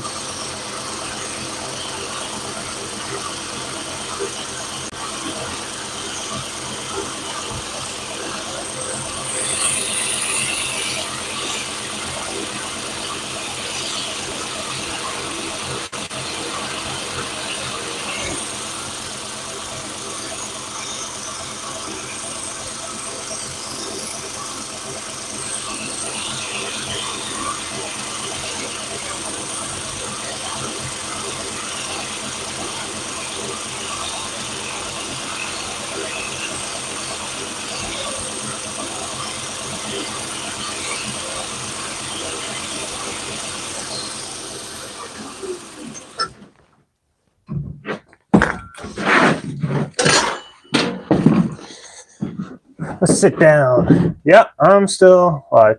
What a shop. This is a lawnmower shed. It is so much smaller than it looks. I promise you. It's not good at all, but it almost just about does what I need it to do. All right, what time is it? 28. Okay, we still got a couple minutes. Yeah, I'm working on the, actually, let me move this bucket. I'm working on the GM while I wait for the axe and the muriatic. I don't want to leave it in there too long because it's wrought iron, so it'll just corrode away to nothing if I let it. So I'm doing this. Actually, let me move this down a little bit.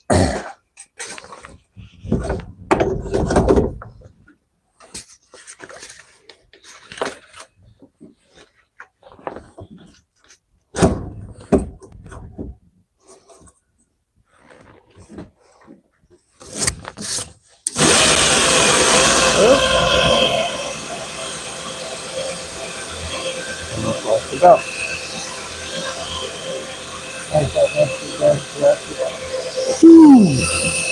Yeah, that'll etch it, that's for sure.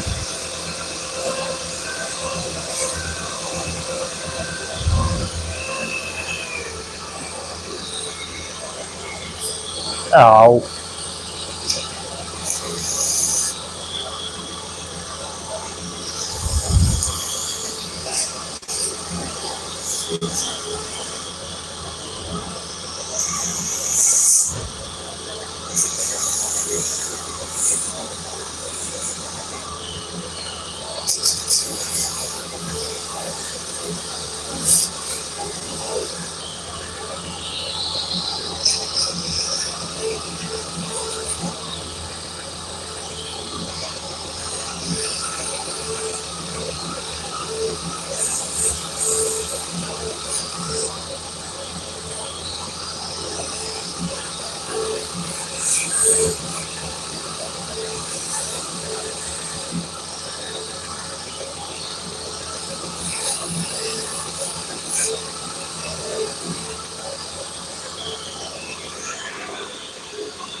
Cool results utterly ruin the piece.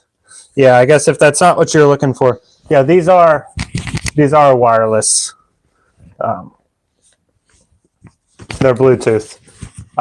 They just have like a piece on your neck, so that they have like 80 times more battery. No, not 80, but whatever. They have a ton of battery and stuff, and buttons and cool things rather than two-piece wireless. And they're also hearing protection rated, which is dope.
Pretty good. It is 4:35. Oh, perfect. All right, let's.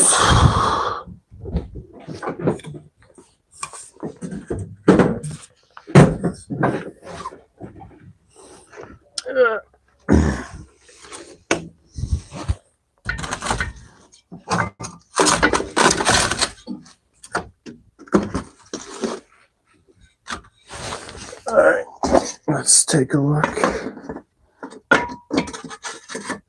at this thing.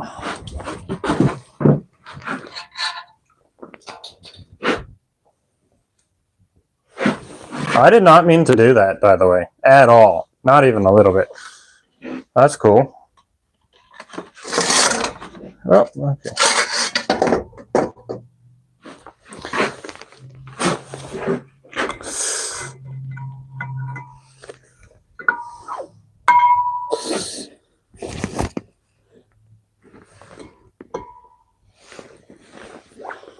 It's starting to come off in some places.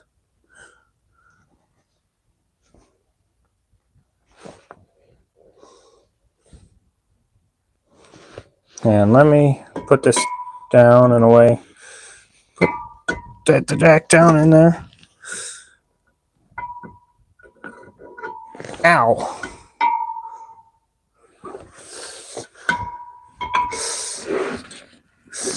Yeah, now holding that much more securely.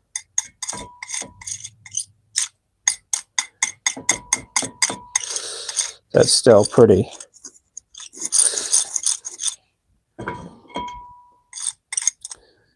It's not just falling off, which is what I want.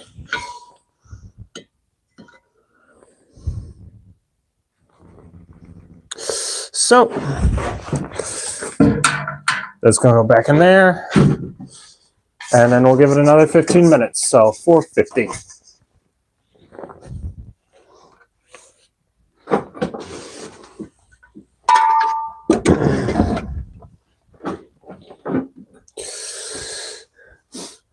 What's up, Jack Bandy? How's it going?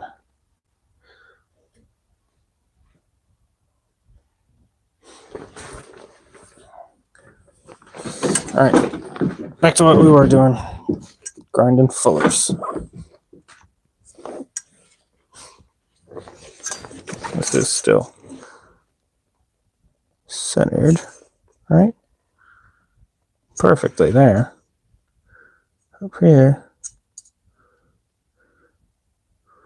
Pretty darn close, actually. That is very impressive. That is centered to within 32nd of an inch. Pretty good for freehand.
Ooh. Good. Look at that. That's just 120. I experienced about cadmium? Nope. Zero. Nothing. I've heard of it. That's all there is to it. Yeah, give it a couple months. Alex Steele will probably make a video about forging it, but other than that, I don't have anything for you. Sorry.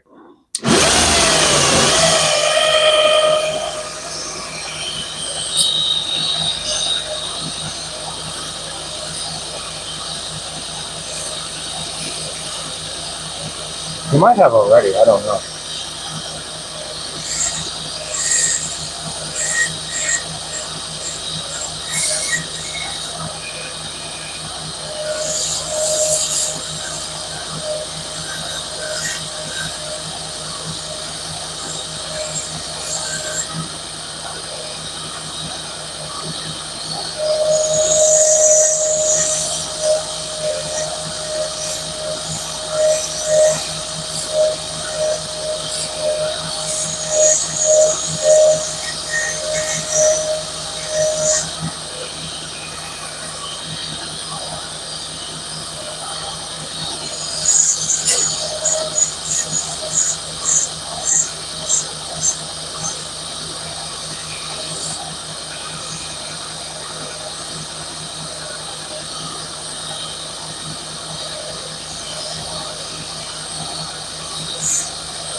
Oh, yeah. Probably. I don't know. Maybe look it up. Problem is mixing the $1,300. Damn. How did you manage that? Yeah, maybe try and find some chemical reaction that'll let you get rid of the cadmium, keep the silver, because that's a lot of silver.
Ah, darn. What I'm doing.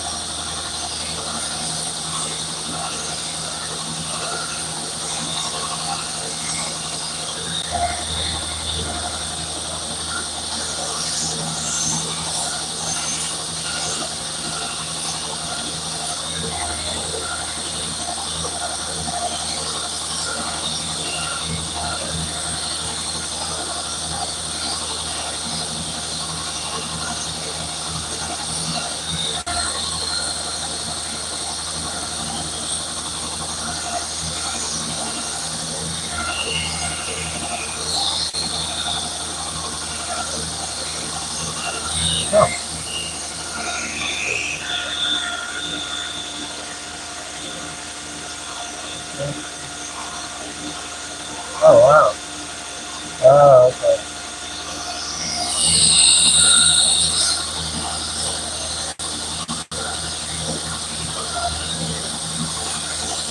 Yeah, maybe reach out to chemistry panel, see if they'll help you unmix it.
Trying to finish up editing video so I could talk apology. Fair enough, me too. Taking like 40 hours. Wow, yeah.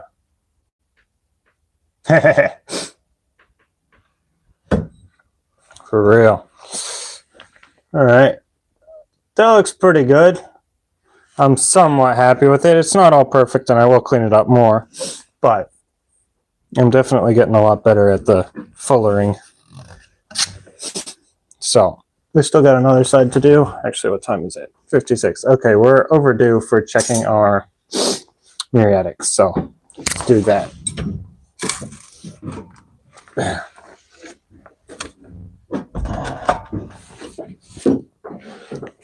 See if I can get this thing out of there without the light.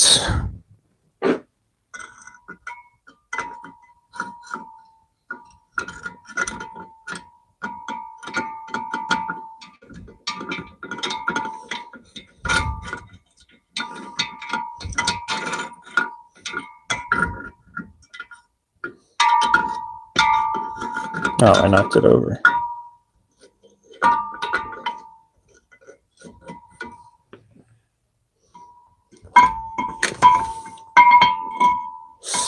There we go.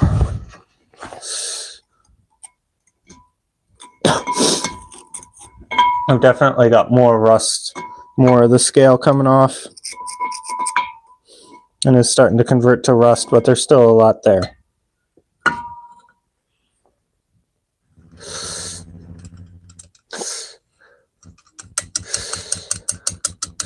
So back. And the acid you go.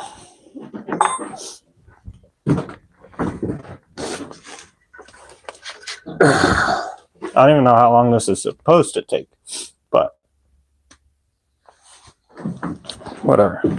Currently 4:58, so basically we'll just say 5 o'clock. Maybe I'll check it at 5:30. Yeah, I think it's looking pretty cool. Today's been pretty productive.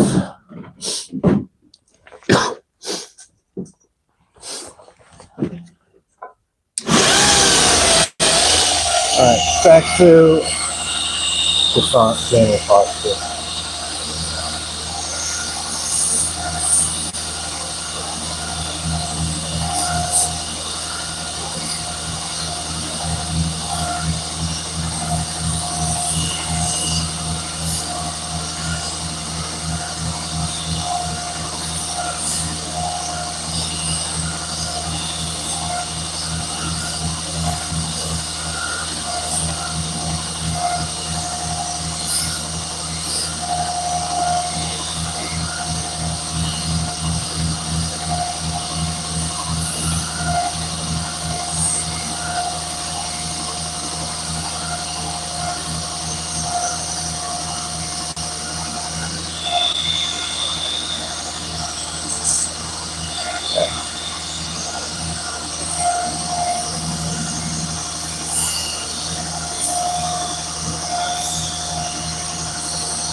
Not thrilled at the end, but it is what it is.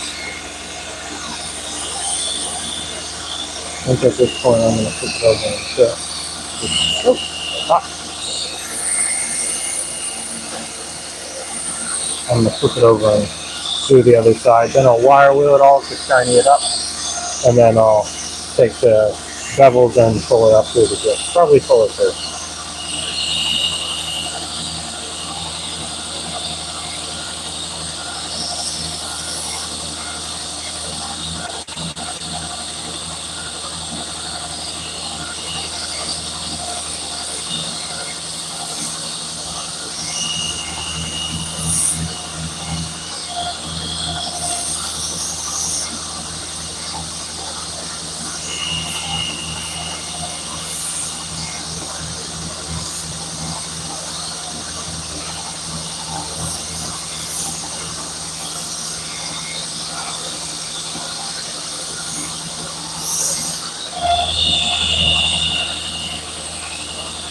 I got a lot of material to take off on this side. Huh? Thank you.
That's what, 17, 30 seconds?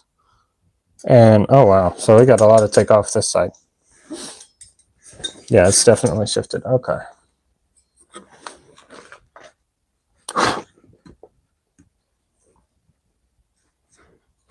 Okay, that's hot, but not insane.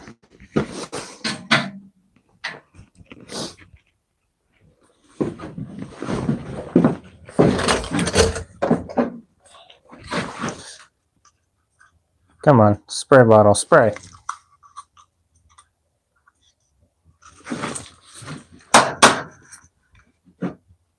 Okay, well, the spray bottle ain't spraying, so guess we'll just have to deal with the heat. So, Logan, how's it going? No, Alex Steele posted.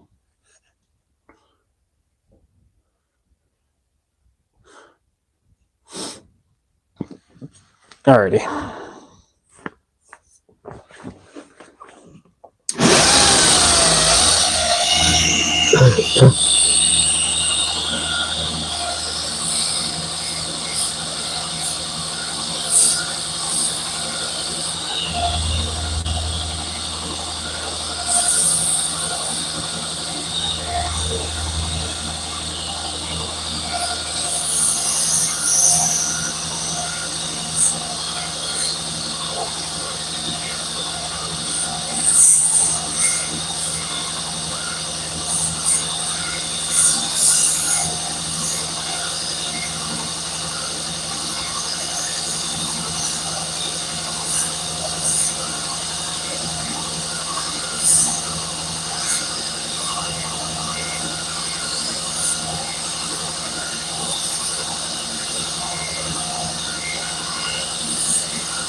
Fourteen 30 seconds.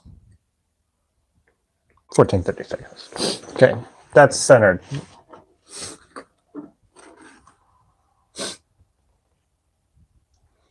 Sup, how's it going?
Oh, dude, look how much better that is.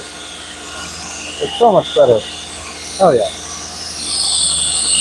I think it is a little wider.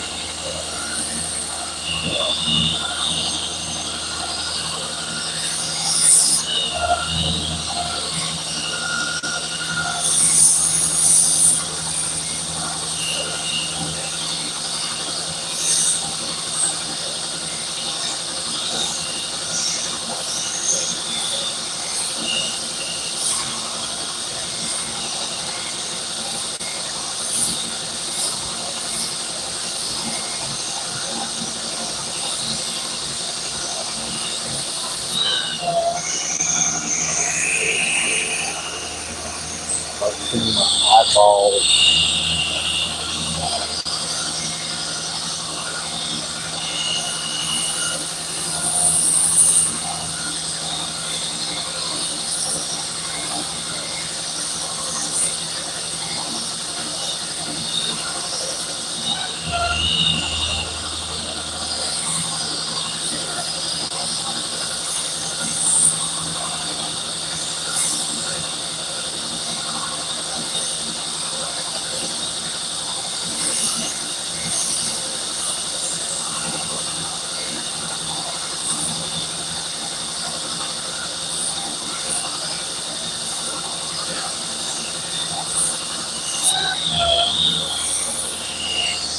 Look at that.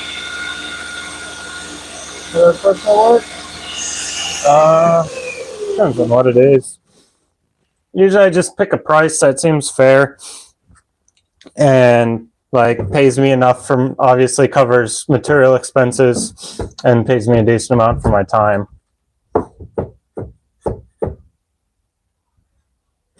So yeah. Oh, laser welding. Cool. But yeah, something like this when it's done would probably be $500-600. Depends. I don't have a ton of time in this. It's been in progress for a very long time, but I only have like, I don't know, 10-15 hours. Selling stuff is difficult. That's all there is to it. Selling stuff is difficult. So, yeah.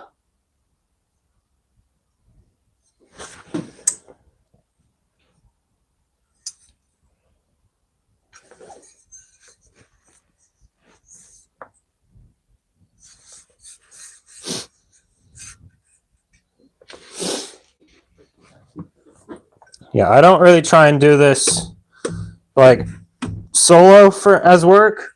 Obviously, I teach classes and stuff, but I'm working for someone else doing that, which makes it a lot easier because like he's a marketing guy, so he's got all sorts of connections and experience and stuff with that, so sell stuff. So that makes it a lot easier for me to work. And even then, I'm not full time, or not even close currently.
Hell no. Yeah, you're not getting much from me for that price.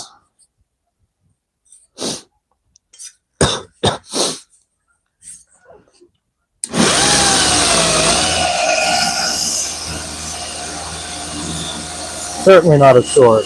Like an axe or a knife, you could get something pretty good for 200. A small knife, you get a pretty good small knife for 200. An axe, you get a decent sized axe. But sword? No.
No.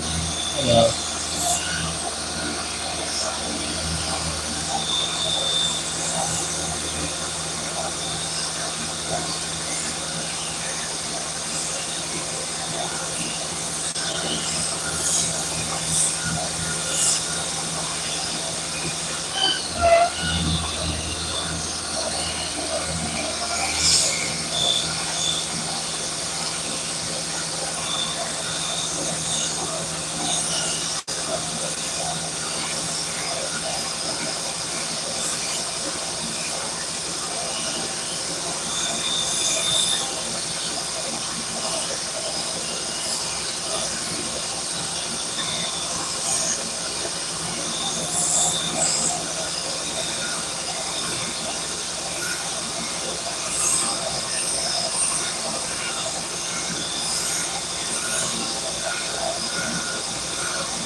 Alrighty.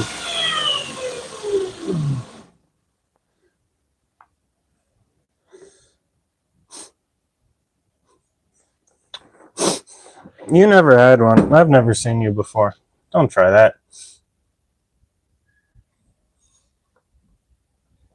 Yeah.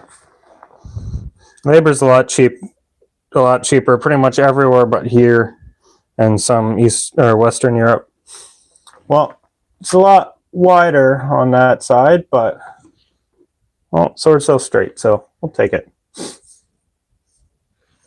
I've been live for 3 hours. What time is it? 5:15. Alrighty. Next, I was gonna wire wheel it. Then we'll start taking the whole thing up through the grits.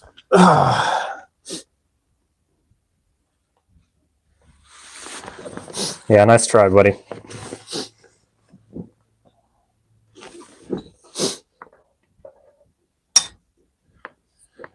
All right, so next, bevels in 120. And then I'll cough up a lung and we can move on to 220. Actually, no. Wire wheel, then 120 for the bevels. And then 220 for the whole thing.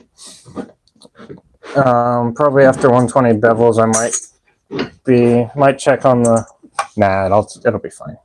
Pneumatic will be okay. So yeah, let's wire wheel this sucker. Ooh, it's hot.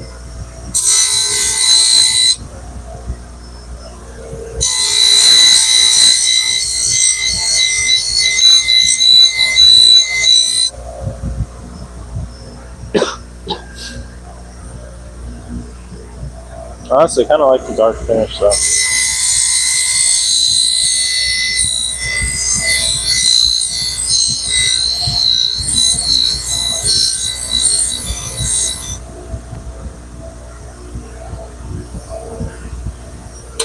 Hang on, let me swap over to the other wire wheel. Yeah, pretty much.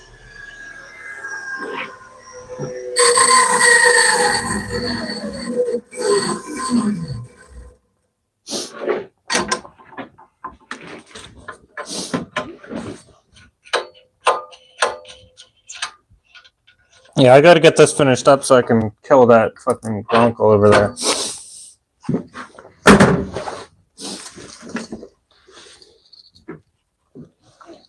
Oh, perfect.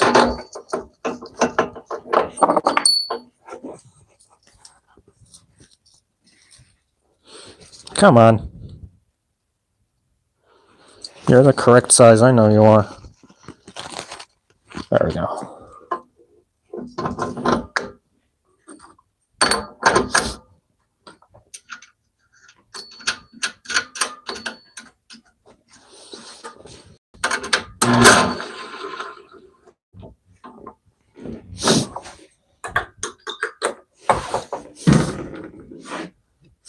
Yep. Yeah, I'm making. This thing is really light, by the way. Like, really light. Yeah,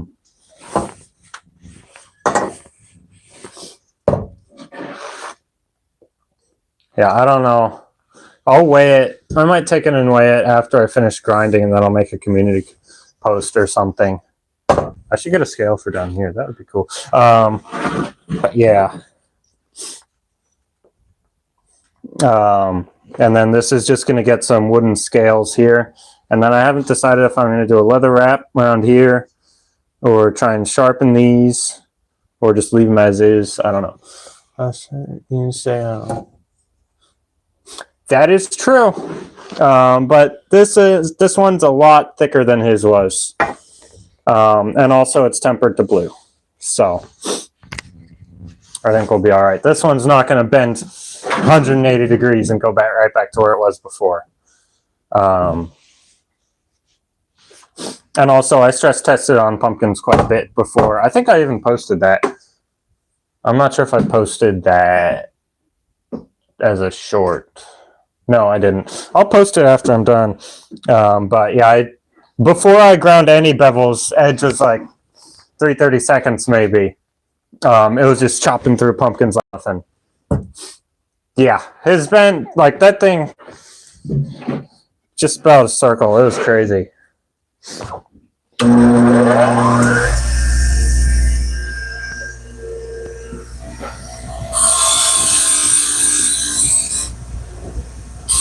yeah, that's way better.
That doesn't seem like a good idea.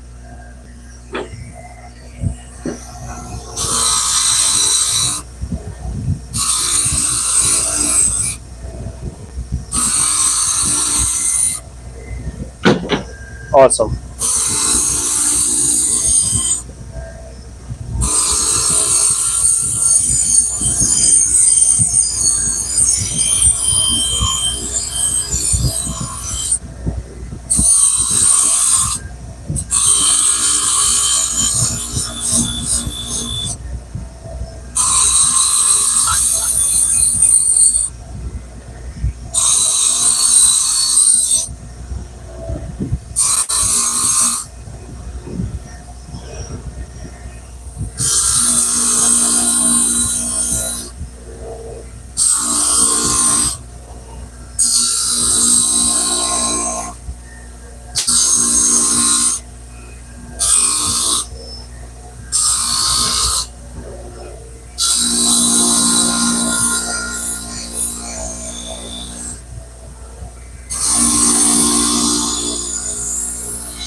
There's one that's shined up.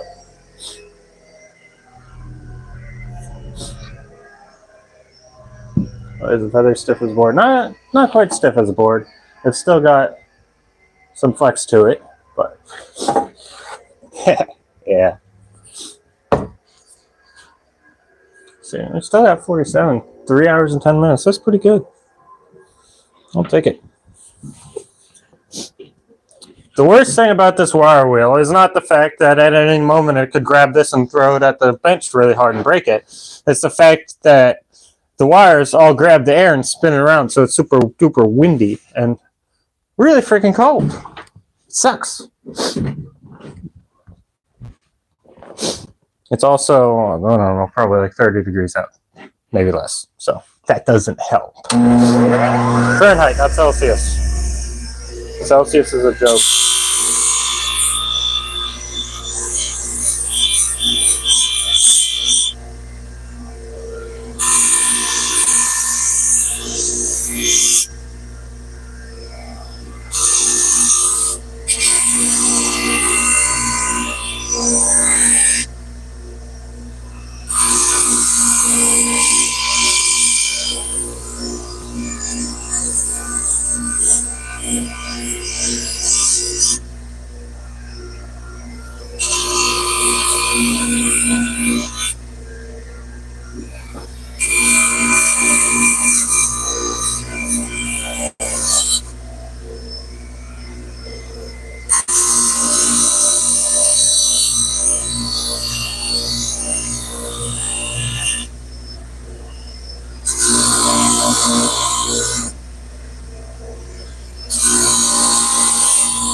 Grinding wheels hurt, folks.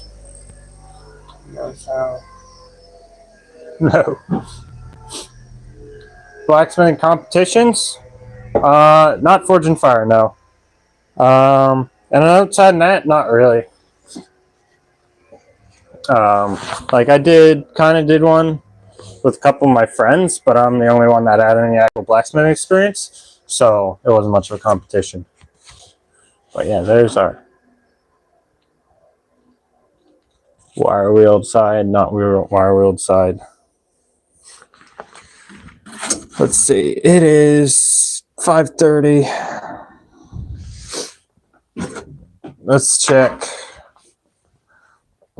Whew. No, very nice. What's up? Gonna find the terms that enter something in Frenchie's challenge? Yeah, I should be able to. Looks nice. Thank you, Rico. Yeah, I should be able to find the time too. I have a market on Sunday that I need to have this axe finished for. And if I can swing it, I want to have that sword finished. No pun intended. If I can swing it, I want to have that sword finished for the market too, because that would be pretty dope.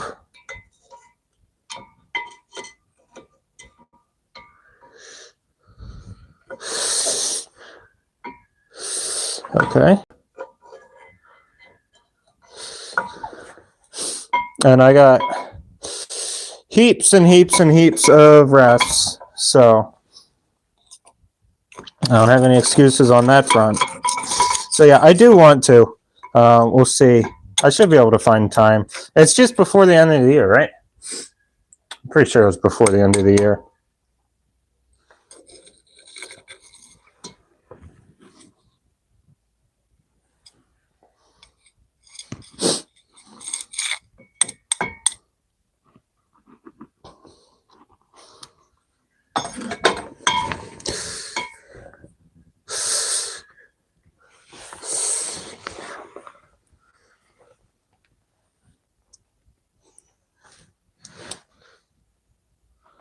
Yeah, you can see the... Can you? You can't really, but you can see the wrought iron. If the camera would pick it up, you guys would be able to see it too. So...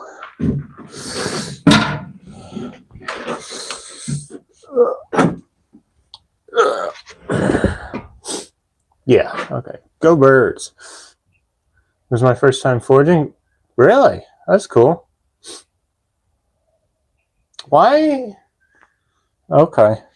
2 knives. Why on earth would YouTube try and censor that? Okay, whatever. But yeah. That's cool. Yeah. I get the point of these YouTube competitions.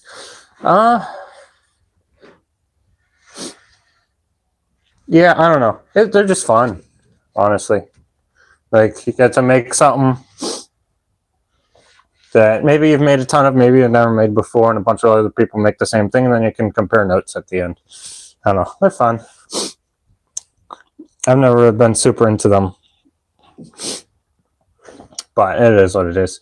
I'll try and do this one. Just because Frenchie's cool. Yeah.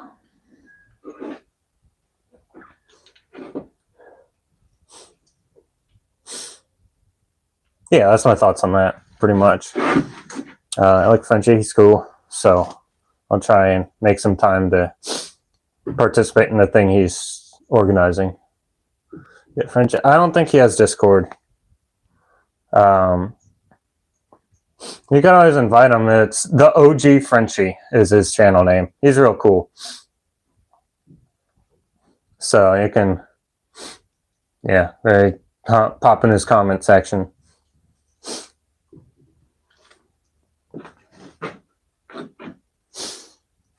Yeah.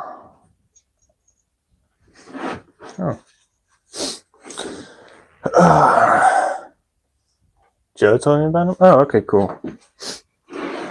Yeah, I don't know if he has Discord. I might be able to get him in his Discord. But yeah. Let's get the other side of this wire wheeled. Then I'm probably going to call it here after this is wire wheeled. It's probably about getting to be time for dinner. What's up? Dinner. Okay. Yeah, that's what I thought. Dinner. Oh, yeah, that's pretty cool. Oh, you guys are getting my music, and that will get me demonetized. Yeah. I don't know. You know how active I've been in that server, so. But yeah, I'm going to call it here. We have gotten the bit of the axe finished. We got the body of the axe welded together. And once I pull it out of there, it'll be basically done. And then we got a whole bunch of progress. We ground the bevels, cleaned up the fullers a lot, made progress on those, on this sword thingy.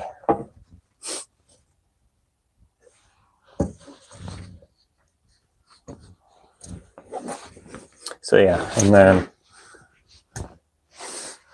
yeah, this